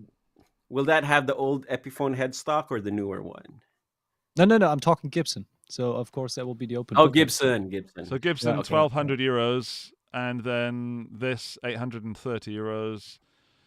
Although the Slim Taper C is interesting to me because the other ones have been Slim Taper D in the past, which I'm not a fan of entirely. I don't hate it, but it seems all right. Charlie Cooper Googled Udall, by the way, and it is a tech company. I'm going to Google it now. Udall, the content experience agency. Oh. Oh, actually, they seem to be doing some good stuff for non-profit, higher education, and government organizations. All right. That's cool. Actually, that would be a cool party game. Come up with fancy like fantasy names and look them up on Google if they exist. See if there's a URL. Yeah. All right, I like it. Ad.com. Dan, before you joined us, I mentioned to Perfecto how much I love that he is an agent of chaos, and this show has no structure. It has no point. It has, I'm enjoying it, but we have a dog. We have Gibson guitars coming in left, right, and center, which I have no idea what's going on, and I'm wondering if there's anybody actually watching, and we're just talking to each other. Well, that would be fine too. I just love the fact that the 61 Epiphone reissue just hijacked the Dave Mustaine presentation. Isn't it ironic to some degree? So that screen, that's how I feel about the Dave Mustaine guitar. Dave Mustaine, oh, there's an SG! Quick, get the SG on screen. Sorry, I mean, there's another one. To be fair, it looks a lot like your Maybach SG, and you love that guitar, so I completely understand. I am biased. I have a huge relationship with my Maybach Albatross, and it looks like Epiphone have gone and copied it. Disgusting behavior. You want to say you rather stick to the original and play the authentic Maybach?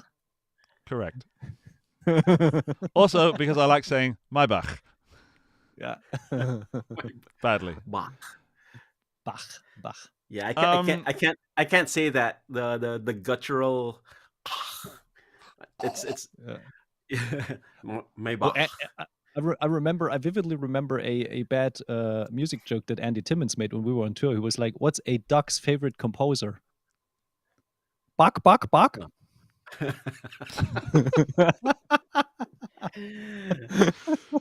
that funny? Is that funny? Right, I think we should probably do buy, borrow, or burn, and we have about 8 picks plus a dog, so it's kind of a Wild West. I'm guessing the dog is going to be quite high up there on the picks this week, but let's buy, borrow, or burn. Buy, borrow, or burn. This dog is not going to be burned. There we go. Right? No. If anyone even suggests burning a dog, I'm closing the show down. No. Yeah. I'm going to be ready. Come on. Yeah, you're ready with that ring. Okay, so Troy Collins says it's a great show today, guys. Thanks very much. Thank you. Usually we torture ourselves and our brains to come up with fancy questions and a structure. Oh, let the chaos rule. That's okay. Just bring a dog. Chaos. Animals. Right. I mean, basically it's Henning's business model, right? Animals at the end. Yeah, just in the middle. We do animals in the middle. In the middle, yes. Yeah. See, right, I'm going to try and list some of the gear that we've talked about today. Right, I'm going to look to the screenshots. I can cheat. So I chose the Crossfire pedal, the Tube Screamer made by some company. I don't know who made that originally. Oh yeah, Maxon, and Fender amp. Then the Moore Preamp X2. Then we had Perfecto was the Funko Pop EVH and the Harmony H72. Dan picked the what's the company? But the slidey ring thing, Mountain pickups, Mountain Black picks. Mountain. Black Mountain. Oops.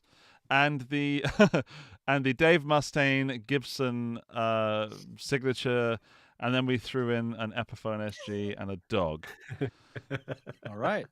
I believe that's what we talked about. So Pooh Ninja, he's straight in. Pooh Ninja, thanks, man.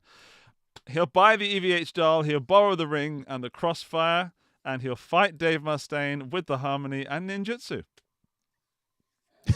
Sense making as always, Pooh. Thank you for that. Yeah. We've anybody else? We've got Warren from Produce Like a Pro has just joined the chat. Hello, my friend. Welcome to the show. Hey, Warren. Welcome to the chaos. Fergie in France is going to buy the crossfire, borrow the Moore, burn the harmony, and make his own slide out of copper pipe, if I remember reading that correctly in the chat. Anybody else want to hazard a buy, borrow, or burn? We've got Pitty. Buy the crossfire, borrow the Moore, burn the harmony. That's 2. That was the same as Fergie. Bard will buy the SG. Get in. Borrow the harmony, burn the V. I'm pretty agreeing with that one. Let's do 2 more if there's 2 more coming in. Sarang, adopt the dog. Ah, Sweet. buy the slide, borrow the crossfire, burn the Mustaine V. Really want to do something with the Moore X2, but okay, well, you already cheated by adopting a dog. Why not? Valeria. Let's have Valeria as our final one from the chat for the moment. Buy the EVH pop, borrow the crossfire, burn that V, and love that dog. No. Yeah. Okay. Perfecto. Normally, Dan and I guess what each other would do in this situation, but as the guest, I think you should try and guess for one of us or both of us. Dan, is that okay with you? Okay. Sure. Both of us. Let him Okay. guess for both of us.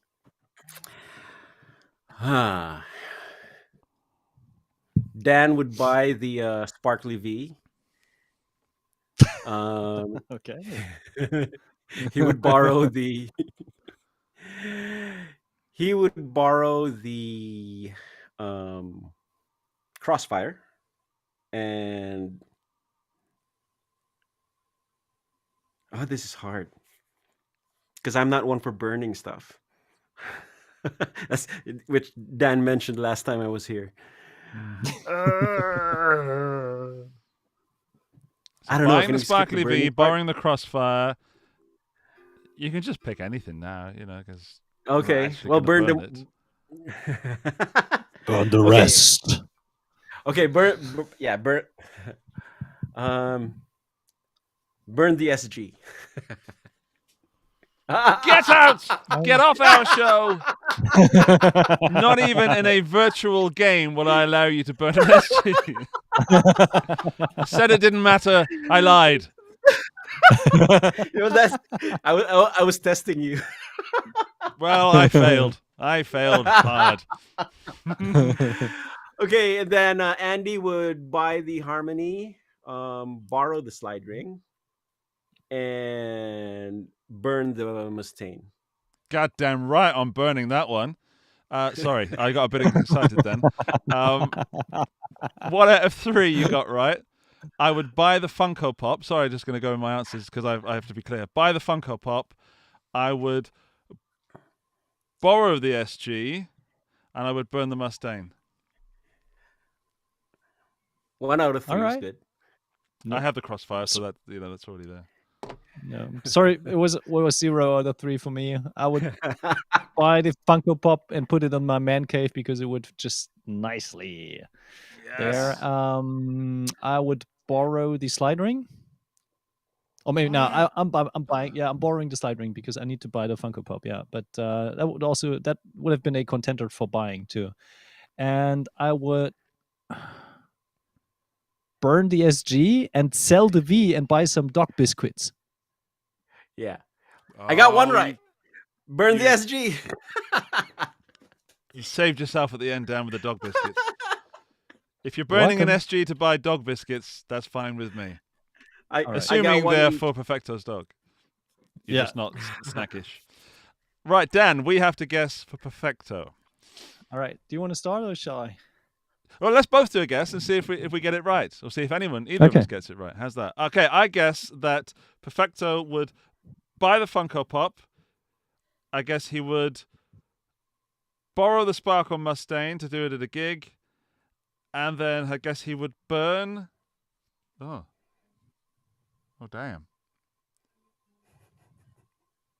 Oh, I've taken myself up a street that I don't know how to get back. Burn the SG because he's a monster. And I've forgotten what I said, but I'm sticking by it. All right. I think you're pretty close. I would maybe just. I mean, he's buying the Funko for sure because that was his pick, and it's just like that's a safe bet. Yeah, you have to. I mean, it's not even a question. We're all buying the Funko Pops. Yeah. He would probably borrow the harmony because he wasn't able to try it out last time, and he wants to check out how those pickups sound, right? And of course, burn the SG.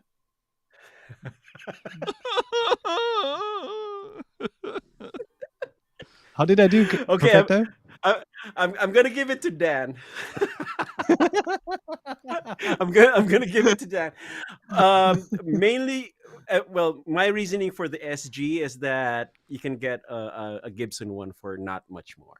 So Agreed. Now that the fun is over, I absolutely agree with you there. I am just interested by that Slim C neck. I just want to touch it just to see how it feels. But I think it's a cop out on the Laurel fretboard, and the price is too much. Yeah, and then on the borrow side, it's a toss up between the harmony, because yes, I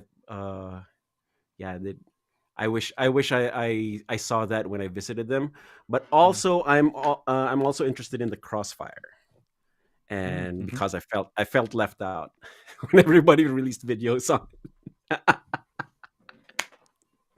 You can't have it. You can't take it because I got it here. You're not having it. And I will gladly let Dan borrow my slide ring. All right. I'll even disinfect it. I don't want to know where you're going to put it. Let's go out of the show for a minute and actually have a real guitar question. How should we fancy that? A real guitar question with some opinions that we might be able to share from Paul Crane. What is wrong with Indian Laurel? Perfecto De Castro, go. Okay. Actually, you remember that time when Gibson came out with the baked maple fretboards and everybody was up in arms? Like, oh, you can't do that. It has to be rosewood. And now you see roasted maple everywhere. Yeah, as a premium, as a thing. So I'm not sure if this is going to be similar to that, but for me personally, I think it rubs the traditional types the wrong way, just because it's not tradition.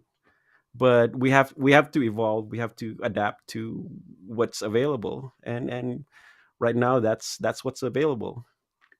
And it's not. I don't think it's gonna make the guitar sound any less good or less bad. You know, I doubt you can hear the tone of the fretboard. So, can you? I don't know. I was just being dramatic. Yeah. So, yeah, I mean, it's fun to poke fun at it, but eventually it will be in a few years' time, it will be the norm, I think. And we all move on and we still play music on those things. So, yeah, that's what I think. So diplomatic, Perfecto De Castro. So diplomatic. It's like Swiss. He's so diplomatic. He's like Swiss cheese.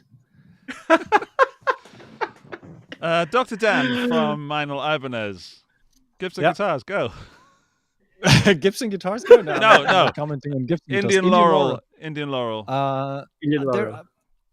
I'm completely with Perfecto. Actually, I wouldn't expect it to be detrimental for the overall tone, because I think in terms of the density and its harmonic attributes, I think it's pretty similar to rosewood.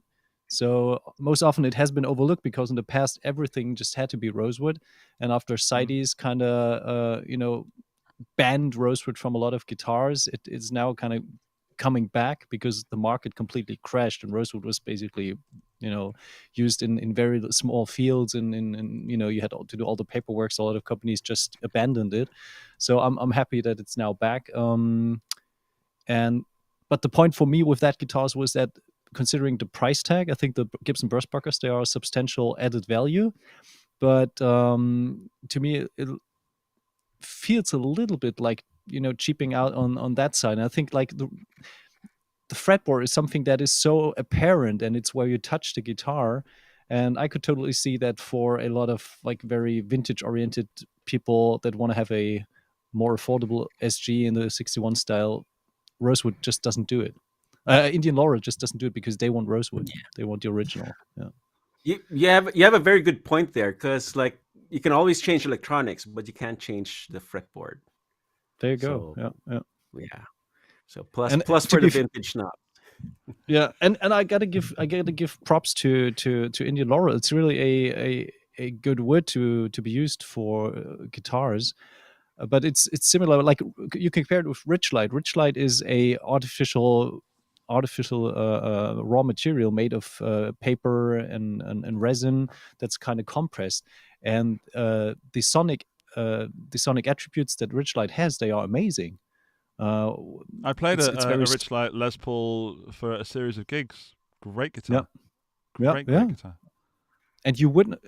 I'm challenging everyone to kind of do a blind test between a guitar with a Richlight fretboard and a regular ebony or rosewood guitar. You probably cannot tell the difference. And it's even it's super stiff, so you can even use it for as a top material, because it will even add a little bit of sharpness to your tone. It adds a little bit of harmonic overtones, so it's actually a pretty interesting material to be used. But again, us guitar players were very, very conservative, and I mean, but on the other hand, if you are labeling a guitar as 61 SG, that's the you point. want to have the 61 spec, right? So let me pose a question. Would you two prefer Epiphone Probuckers and a rosewood fretboard over a Laurel fretboard and Gibson Burstbuckers? 100%. Yeah. Well, like I said, you can change electronics. So yeah, to me, it just doesn't make sense. I totally support the use of Indian Laurel, and I think the reason I got so excited about this is it just doesn't correlate with having 61 and Gibson with the marketing. We're going to stick these humbuckers in there, but we're going to make the fretboard Indian Laurel. If there's an ecological reason they've done it, absolutely fine. But I think they should use that as some marketing rather than sticking Gibson pickups in it as the main marketing ploy. Yeah. Although saying we got our information from a third party, so I can't really pick up Gibson there. Yeah. Sorry, Perfecto, I spoke over you. No. It's I was gonna say, push the ecological aspect and then put the Burstbuckers on top. Yeah. As added value. Little sprinkle. Yeah. So I'm just checking the Epiphone website right now. They should hire us as consultants. Yeah. Did it? I mean, the 61 Very SG expensive. weren't those the ones that came with the Les Paul name on it? So that would have been a nice touch to have like a second truss rod cover that says Les Paul, right? It does have the little plate there. And does it say Les Paul? No, it's just a blank plate. I'm pretty sure for legal reasons that would be. I'm just trying to get us back to. There we go. There, it's right there. So right in the. Sorry, I'm pointing my mouse pointer over it. You can't see my mouse pointer. It's right there. What does it say? But it says Les something. Paul, right? I Yeah, think it says Les Paul. Oh, you mean on the truss? Hang on a second. On the Pete. truss on the rod cover, cover. yeah. It does say Les Paul. That is a nice Yeah. detail. There you go. I completely overlooked that. So did I. Right. Cancel the show. Take it back. I'm going to get this on the screen for a second. Boom. Can you see that? Yep. Yeah. So burn the guitar, but save the truss rod cover. So No, yeah, I I'm mean, we just shouldn't kidding. be burning plastics. That's not a good idea, Dan. No. That adds to the vibe, but even then, even more, it should be rosewood in that case.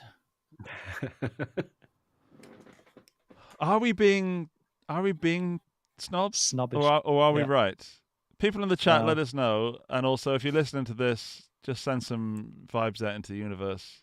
And okay, I've forgotten the name of the dog, but if we're wrong, bark. No, he's somewhere. he's Yeah, but he's he'd have he's felt done that. he's done with this scene. he's over there. So we've got some comments from Alexis Guitars, 61, 59, 64, etc. Could become like a series with each model in the series changing one detail about the authentic. So I think I understand that as make it a 61 but change one thing, and then make it a 64, make it a 59 but change one thing. That's interesting. Interesting idea. Pity says, don't name it 61 if the specs don't match with that year. I did not expect to be discussing this tonight, but I feel strangely strongly about it. Also, don't care. You know, I'm in both of those camps. I'm not going to buy that guitar. I do want to play it. I definitely want to play it. I think after tonight we're talking about it. You have very high chances to be approached by Gibson and Epiphone and asked to review this stuff. Yeah, but I know that's a joke, but what if it's amazing? What if they're so confident that it's an amazing guitar, they absolutely should do something like that? I'm not necessarily saying myself, but why send it to some sycophant who's going to say, yeah, that's an amazing guitar because it's an Epiphone? Send it to someone who says, oh, that's dodgy, it's got a Laurel fretboard, I don't like it. And then they play it, and then they say, actually, I was wrong. Yeah, I think it a lot doesn't of matter. companies are scared of that. I mean, there's a lot of risk involved because if you actually would, burn it live on the show. It's just a game, Dan. It's a fun game that we play. But there are some YouTubers that would, they would use such an opportunity to kind of clickbait the hell out of their video, right? True. Oh, there was an interesting point. Epiphone didn't make 61 Les Pauls, so it's a moot point. I said mute. It's like, okay. or are you instructing us to mute? Yeah. So shut let up. Let us know. So shut up. Let us know. Then we give you like 30 seconds of silence. Silence for the Epiphone. Actually, we should be giving silence for the Dave Mustaine guitar, if any guitar this show. I feel like we've disrespected it. No, I feel like we've disrespected it. I didn't mean to take it that far. We haven't played it. That would be wrong. No, I'd play it. I'd play it. I'd play the heck out of it. The Sparkle, absolutely the Sparkle. Mm-hmm. What's Sarang saying? Let's see what Sarang always lends us something useful. Personally, I don't get the appeal of vintage correct, but I think if one has to buy a proper replica, it should be proper. But at the same time, I think it's not always practical to do that. See, Sarang bringing some sense to the show. Thank you, my friend. We're just three jaded guitar players with two strong opinions. Yep. And a microphone each. That's a weapon. That's a weapon. Yeah. Notice we didn't talk about the Harmony H72 fretboard. Do we know what that's made of? No, but we can find out. Let's see. Because we probably should have, because it's so easy to pick on Gibson. It's so easy to pick on, and therefore Epiphone also. I am aware that I need to reel it in sometimes to be fair. So maybe Harmony have an Indian Laurel. I don't know. And again, Ebony fretboard. 6.99, people. 6.99. 8.29 for the Epiphone. And I don't think Epiphone are doing that for ecological reasons. I'm sorry, I don't think they are. Yeah. On the other hand, I mean, we're talking about a brand that's I don't know how those, talking from business perspective, I don't know how aggressively the Harmony guitars are being priced, because obviously Gibson and Epiphone, they are kind of realizing a premium because of their brand name on the headstock. Whereas a brand like Harmony, they want to take market share, they want to get new fans on board, so they got to be very competitive when it comes to specs and price. It's like comparing a Fender Strat or a Squire Strat versus a Harley Benton or some sort of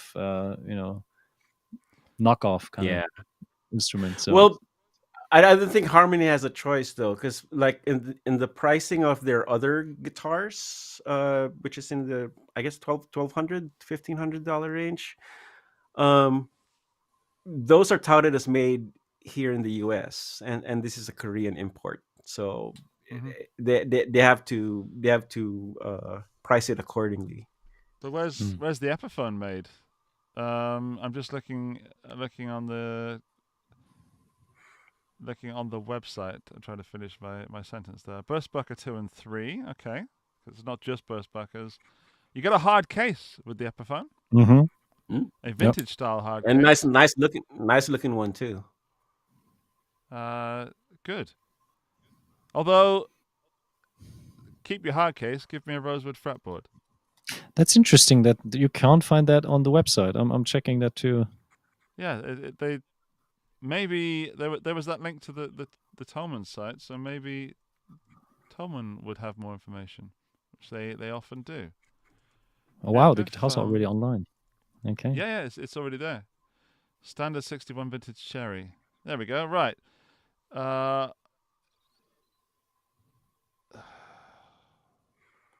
It doesn't say. Are they all where it's made in the same place? I would I don't know, Or do assume. they because have? Epiphones are made in China. Are some still made in Indonesia? Or even, I mean, Korea, they used to be Korea. They're not anymore. Yeah, Hmm. yeah. So That being said, Judge- I recently played, or I constantly play, the FRM 300, the Ibanez FRM 300, which is made in China. And yeah, cracking guitar. Ebony fretboard. I have an FRM 250, and I Oh, love wow. that guitar, and it's a I gave it as my son's 18th birthday gift. So Sweet. Yeah. That's a cracking guitar. Yeah. yeah, it's very nice guitar. So you're actually fireman brothers in mind. Yeah. Yeah. Nice. I wanted the 250 so badly, and I just couldn't afford it at the time. So I opened up a YouTube channel and befriended. It took a long time. Befriended a person that worked for Ibanez in Germany. I played the long game. I got I bought that at a local dealer, and it was at a Paul Gilbert clinic actually, and Oh, that wow. was the first rock show my son attended. So I brought both my sons there. We checked out. We saw Paul Gilbert, and that FRM 250 was on display. I wasn't planning Okay. to buy a guitar, but then they were handing out flyers, and it was on like special pricing just for the event. It's like, you guys take PayPal? Okay, it's done. So Or Dollar Mega. yeah, Dalamega. So yeah, so it was in more ways than one. It was I hope it's a meaningful guitar for my son, because that's also commemorates his first taste of a rock guitar.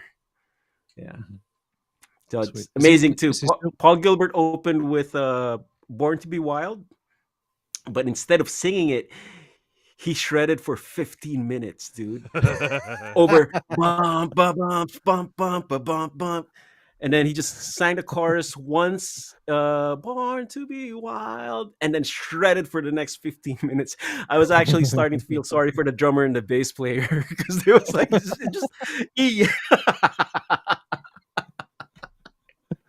At one point, the bass player was playing like two fingers, and towards the end is just one finger.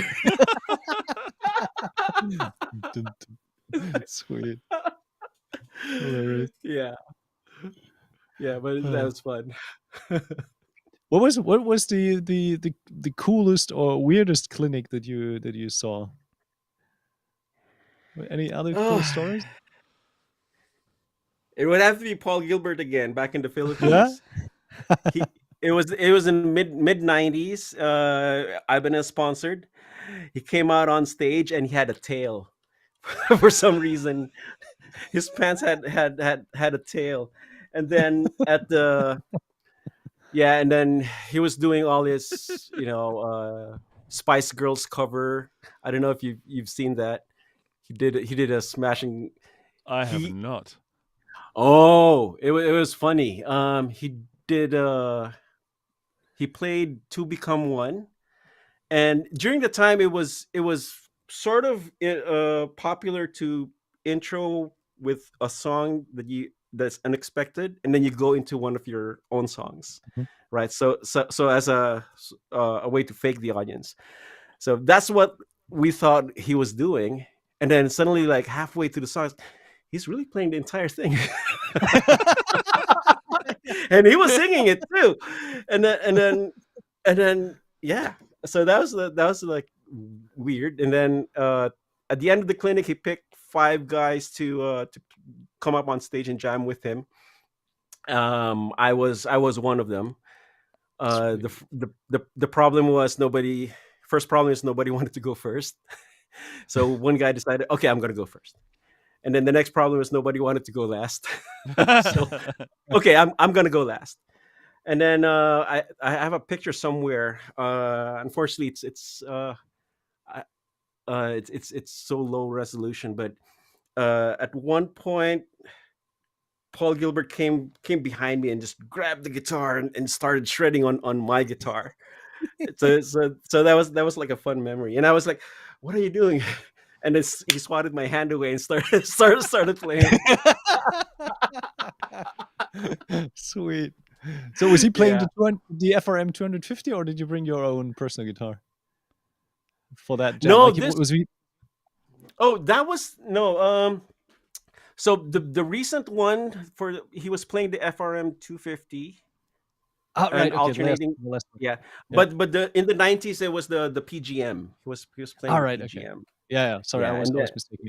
Yeah. yeah. And then I was Sweet. playing on artist series, uh, double cutaway solid body. Sweet. Yeah, Cool. yeah. So yeah, That's a so good memory. that's a fun memory. Oh, Sarang is a asking when. quick. Yeah, sorry, Dan. Go for it. No, Sarang is asking when will Paul Gilbert be on Guitar Stories podcast? Actually, who was the first guest Oh, episode? I want to watch that. Unfortunately, that Well- was audio only. Yeah, he was on episode 1, and I wasn't. So Hmm. well, I technically was, but I was not with Paul.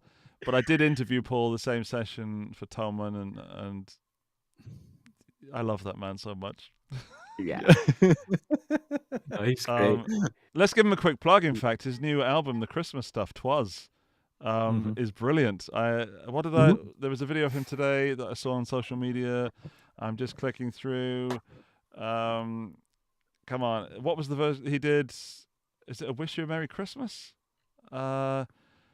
Just brilliant, brilliant. Yeah, we wish you a Merry Christmas. Or was it Let It Snow, Let It Snow, Let It Snow, which I believe is just called Let It Snow. But I always have to say the 3 times, and now I've explained it. I've said it even more than 3. What am I doing? Somebody stop me. Right, Twas. Paul Gilbert, Twas. Let It Snow. All right. Which he's actually called Let It Snow, Let It Snow, Let It Snow. So I wasn't wrong. Yeah. No, I love everything he does. It's amazing. I mean, he's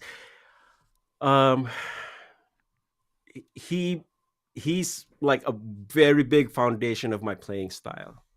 He's his REH video.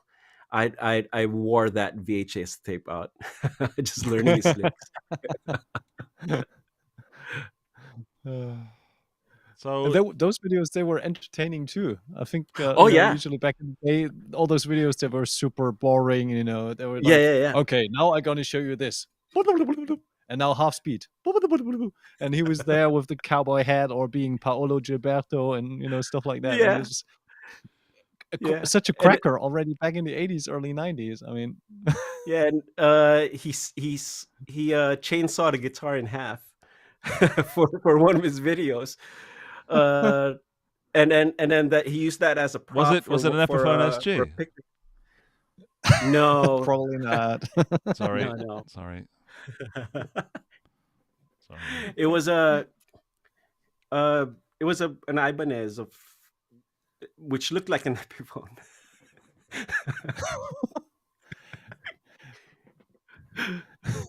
Yeah, He's playing a lot of the vintage style lately. Like he's digging yeah, out old Mm. Blazers and Roadstars and old yeah, like pre-lawsuit SGs and Les Paul copies yeah, and stuff like that. That's pretty cool to see those kind of players, going down the history of their like brand, that's been yeah. with them for so many years. And did you see his prototype or like his one of the micro? He has like Yeah. a double neck Oh micro yeah, PGM. double neck micro. Yeah, Hilarious. I mean, that was done by the LA Custom Shop in a 2-day action kind of when he was calling them. I need that like by yesterday, and it's insane. I'm trying to find a that's picture, fun. but it's kind of fruitless. Oh no, there it is. Oh god, it looks insane. This is Yeah, they literally like kind of they cut it in half and glued it together. Yeah, there it is. sorry, Dan. Let me just pick up the original. Wait a sec. That's amazing. What was the reason? I know that I think Dan's just taken his headphones You know, off. one he uses double necks because one neck is usually his 3-string setup that's set up in octaves. That way he can play the fast arpeggios really quickly. Ah. They just cut it right here. Just glued it on there. That's hilarious. By the way, we are long overdue for because we've Ibanez. said Ibanez. Your favorite brand. I have one of those as well. Just so you know that Dan was absolutely joking. Then I'm an Epiphone man through and through. May hold or on, may hold on. not. I'm What have you I got want to for show us? you guys. I want to show you guys something really cool. Hold on. All right. That's exciting. Yeah, I don't know where this episode is heading, but it's pretty exciting, right? I should have brought more As stuff. I said, Agent of Chaos. Yeah, it was. Yeah. I just remembered it because Dan mentioned the vintage Ibanez, and a while back I was on a hunt for my birth year guitar, and I couldn't afford a birth year Fender or Gibson, so I found this. Wow. Wow, that's So special. Les Paul Jr. And this Wow. is what makes it amazing. Look at that. A telly pickup in the neck and a humbucker at the bridge. That's amazing. I love it. And this is a set neck because usually like Ooh. other Ibanezes are bolt-ons, right? Yeah. So That this is a set right. neck. Yeah. Back in the day, So I don't know even. Do you know which production plant it was? I'm not sure because I don't think there's anything that indicates a serial number or anything. But All right, so no serial. Okay. yeah, but amazing. So this is supposed to come with a P90, so because it's a junior, right?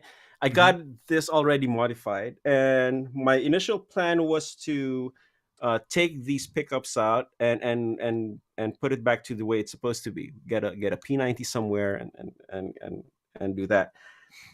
And then I took a closer look at the pickup. This is a Gibson T-top. What? This is the Gibson T-top humbucker. So that which puts it, late 70s. So I'm guessing the guy who did this did it in the late 70s or 80s. Yeah. So that's why Yeah. it's gonna stay this way. and this guitar sounds amazing. Okay. Now I gotta show you. Absolutely. I just want to say that the people in the chat are really enjoying it, and I have to say that is one of the coolest guitars I have ever seen. I know. Now, I want you to close your eyes Mm-hmm. and wait. What am I doing? Is he wearing the Okay, ring? I don't know. No.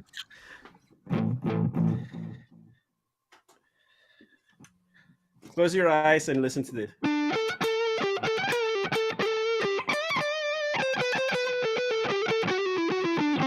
What does that sound like to you? That sounds like the neck pickup on a Les Paul to me. Yep. Yes, but this is a tele pickup. Sweet.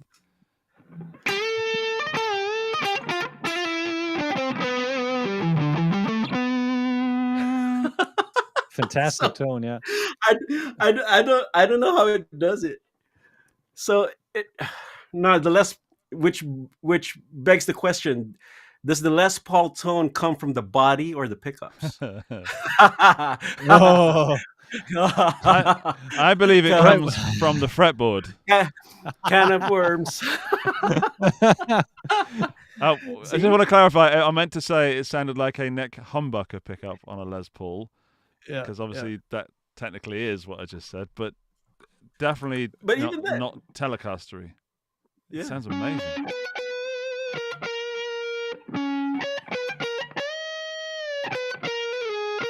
Oh yeah. Slash would like that. Slash would like that big time. What And is then the that pickup? Did you define the tele pickup?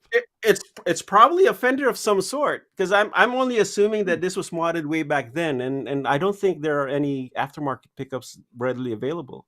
Because, like I said, this is a Gibson T-top. So Bard Pendragon has a great point. He says, "What's the scale length? Because that has a big influence." I agree there. Is it a proper scale It's length? probably a 24 and 3/4. Yeah, Should Gibson be, yeah. scale length. Because It does have the open book headstock, right? yeah, it does. So that dates it Lawsuit- pre-76. Yeah. So I bought it under the impression that it's a 74. So that's what I'm going That to is stick. very likely. stick to. Yeah, that's very likely. Yeah. Was it Yeah. painfully expensive or surprisingly affordable? Let's put it this way: the T-top is more expensive than the whole guitar. Oh, okay. and the guy I bought it from the local classified ads didn't really know what it was. All right. So yeah, and then this is what the T-top sounds like.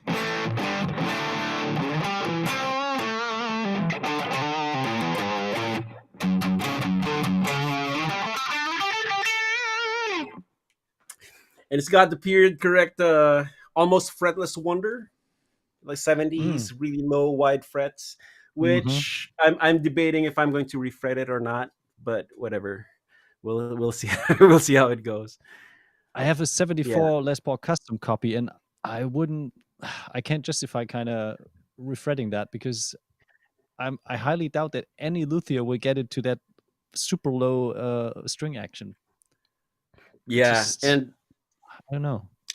Yeah, also, I mean, if I were to refret this with modern frets, then it won't be any different than my other guitars. So yeah, might as well keep it as is. But it's very cool. I mean, I really love this. That is one of the most special guitars I've ever seen, and I if I saw that, I would 100% buy that if I saw it for sale. I'm just now changing my mind about all the gear picks that I had today. I want that. That's the guitar that I want. I know that's not going to happen, but wow, what a cool guitar. Dan, do you know what the model name of that would have been when it was released? At that time, they had like numbers like only four digits, like digits like 2380 or something. But I'm already trying to find it, but it's kind of hard because back in the day they didn't even have serial numbers. So And also the countries. Sarang has some inside information, possibly. He just read on a vintage Ibanez collectors forum, this might be a trade show only run of 5 to 6 guitars, which is why there is no serial number. Woo! Score! The serial number, that's... The first part is right. That could absolutely be the reason. Wait, back hold on. Okay, there's a it should be in the stamp. fretboard. It should be ZV04 or something like that. Z10. All right. Yeah. Okay. Z10. Right, everybody, do not go to Reverb right now because I've got my credit card near me. La la la! Stop talking Z10. Confuse everybody whilst you're typing. Nothing. I'll do some research, but the stamp is a good sign, so it's definitely an original Ibanez Les Paul, so no copy of whatever sort, and yeah, and it's pre-lawsuit, so it makes it special, anyways. How interesting would that be if somebody copied an Ibanez copy of a Gibson? Here's the thing: there are some models that are super rare, and there are collectors that have a large collection of those kind of pre-lawsuit guitars, and since they are super hard to come by, there is some sort of market. And if you just have to kind of put a new decal on it and just finish the headstock, that's fairly easily done. Yeah. So okay, so the only a Google search, Andy, a Google search on using on the terms Ibanez Les Paul Jr. Only yields one photo, and it's a bolt-on. It's you flipping me the bird. It's a 1976, and it's a bolt-on. I see it. Yeah. It's the same color as yours, though, right? Yes. Okay, so I'm seeing 176. You have an amazingly cool guitar there, and if anyone's listening to the audio version of this podcast, Perfecto, would you post that on your Instagram? Is that something we could ask you to do and tag the show? I'll post it later. That's truly cool. That's one of the coolest guitars I've ever been witness to, and I dislike you a little bit.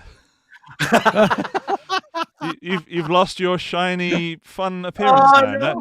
Now you're a guy that I envy. All right. Who's got the coolest guitar in the room? It's probably Perfecto. Dang. Let's give a shout out to Robot Master Switch, who says, "I like Perfecto. He seems like a fun and chill dude." I agree. I agree. I'm not chill all the time. No. No, he's super intense. No. Okay. I don't know if I should do this. What? You definitely should now. Okay. I'm going to show you something else, and I want you to tell me if this is cooler than this or not. Oh wow. Okay. The bar is already at a very decent level. It's extremely high. It's way over my head. As cool, but it is nevertheless cool. It better be a Hello Kitty Strat.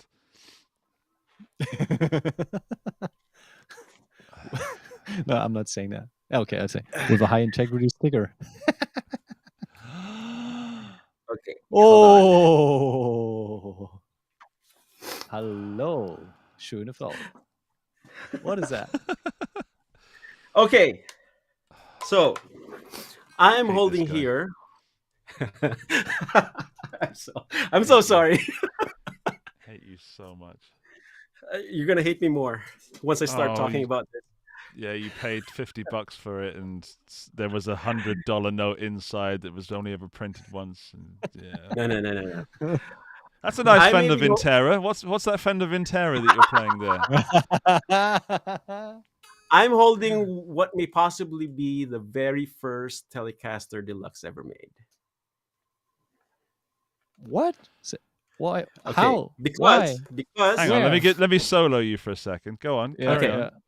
Okay, so this guitar, when I first got it, it was in very bad shape. So and since it's a vintage Fender, I had somebody else work on it. The wide range pickups, for some reason, it worked, but the fifth and sixth strings weren't, uh, you can't hear them. They weren't sounding out right. And then it turns out that the magnets are the pole pieces themselves, and somewhere along its journey, somebody took them out and put them back in the wrong way. So they were canceling. So that was fixed.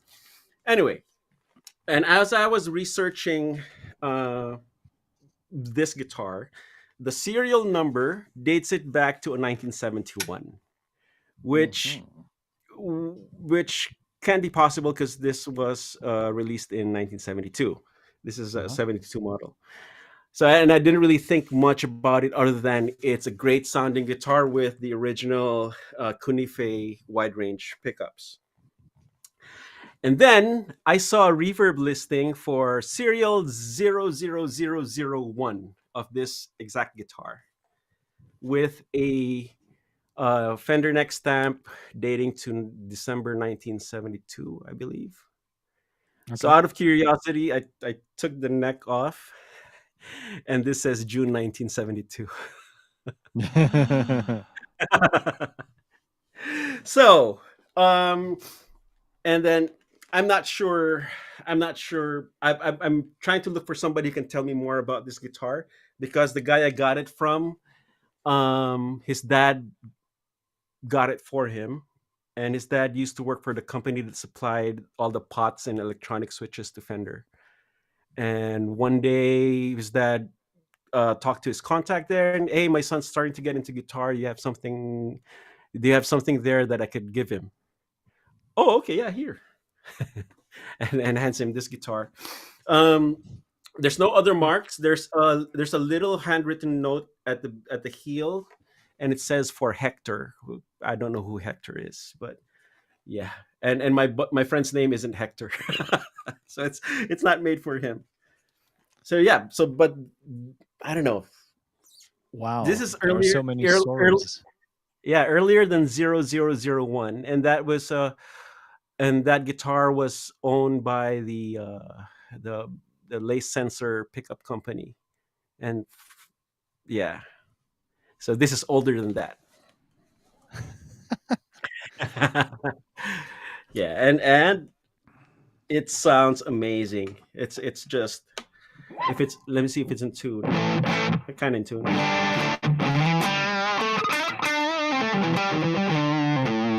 So it's got this snarl that's it's like the clearest Les Paul you'll ever play.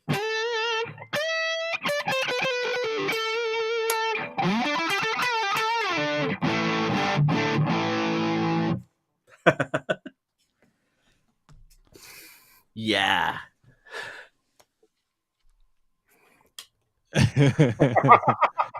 Andy, I so want to get Perfecto again back on the podcast when we have more information and can tell the whole story of this particular guitar. Yeah, I want to learn more about it. So if you guys have, well, Andy, you know somebody for Fender, right? Maybe he knows a historian. We will be having Ron Thorne on the show in the new year.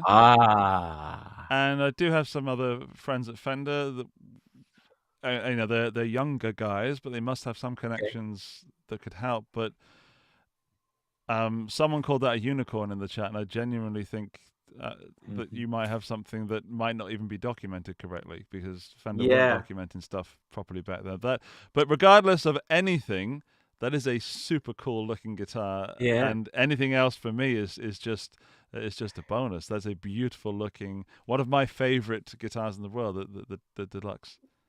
Mm-hmm. Yeah, I mean it's. I'm not sure if I should show you this. Oh, I think I'll go and get it. That's what you sounded like.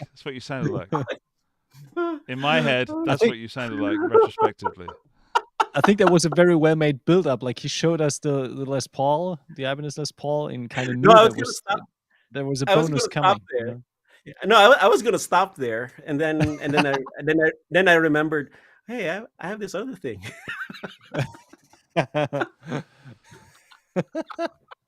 Oh, we so need to do the research on that thing. Buy, borrow, or burn.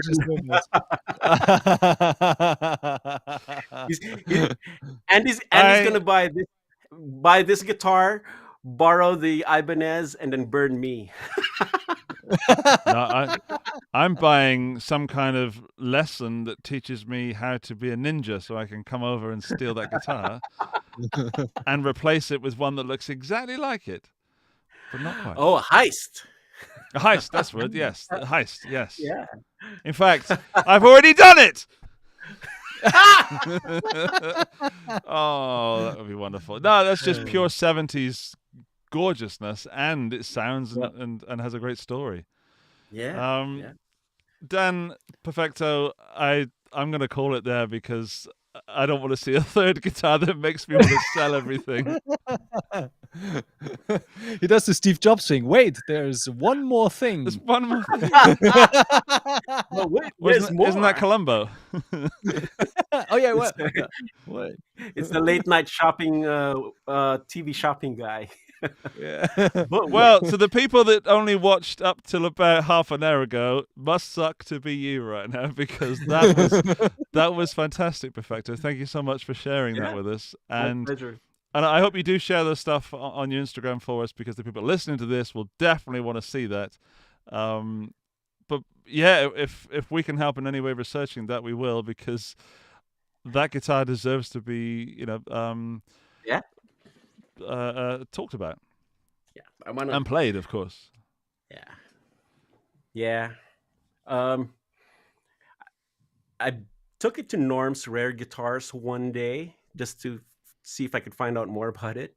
He didn't even want to see it. What? I didn't Why? even take it out of the case. They were just not interested. It's like, oh, What? okay. That's weird. I don't know. I mean, it's to them probably I'm just some schmuck who came in the store and says that, oh, I have the most amazing guitar, which I guess they probably get every day. So I was lumped in that category. Well, lucky us, because then we Lucky can do the us, research. Yeah. And write the first and- pages of that guitar story in the Guitar Stories Podcast, right? Yeah. Hey. Andy is tired as And hell. thumbnail.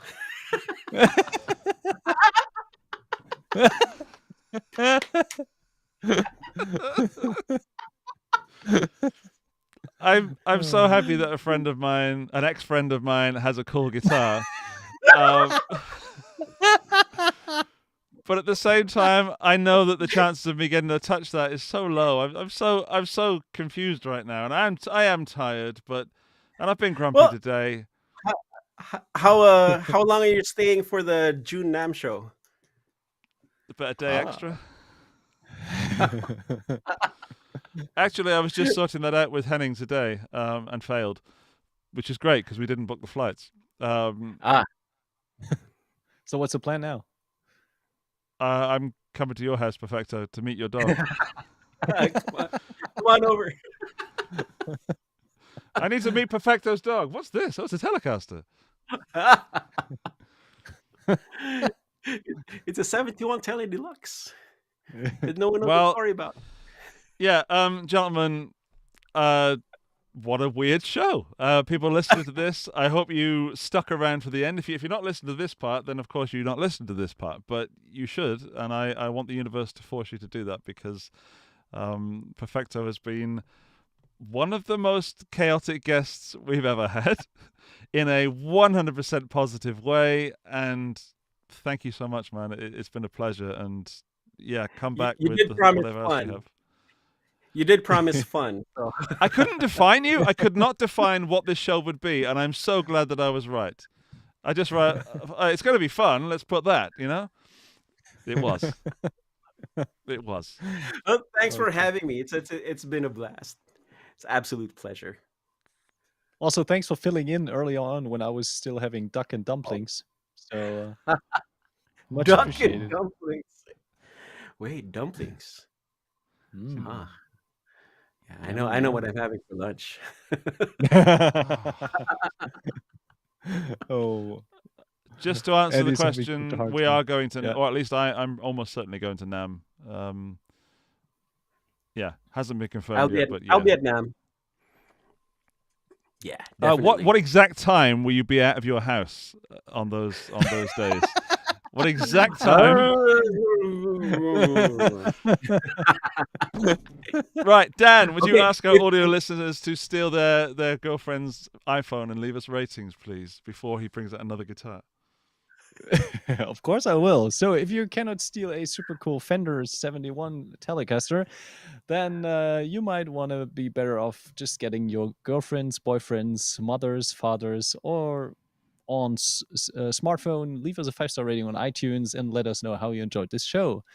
Apart from that, make sure to like and subscribe to the show and Andy's channel. And so you can check out the full story of this beautiful guitar in a couple of weeks, months. Who knows? Yeah, go and hit up Perfecto and force him to make that video. And Yeah.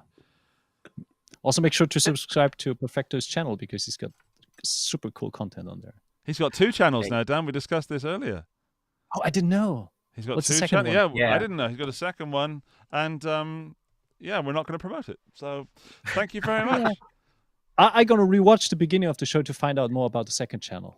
Going to watch us floundering in technical difficulties. How much do you want this pedal, Perfecto? Because I've got a really good deal coming your way. Thank you to the people in the live chat for sticking around. Thank you to those who jumped in and jumped out again. It's been so much fun tonight, and sorry that I was grumpy at the end, but at least I'm honest. I am genuinely a little pissed off now. I'm going to go and find out more about that Dave Mustaine guitar, and I'll see you at some point in the future, I guess. Dan, good night. See you all soon. Good night, Go into everyone. bed. Bye-bye. Bye, everyone. Stay safe. Bye, Perfecto. Bye, Perfecto.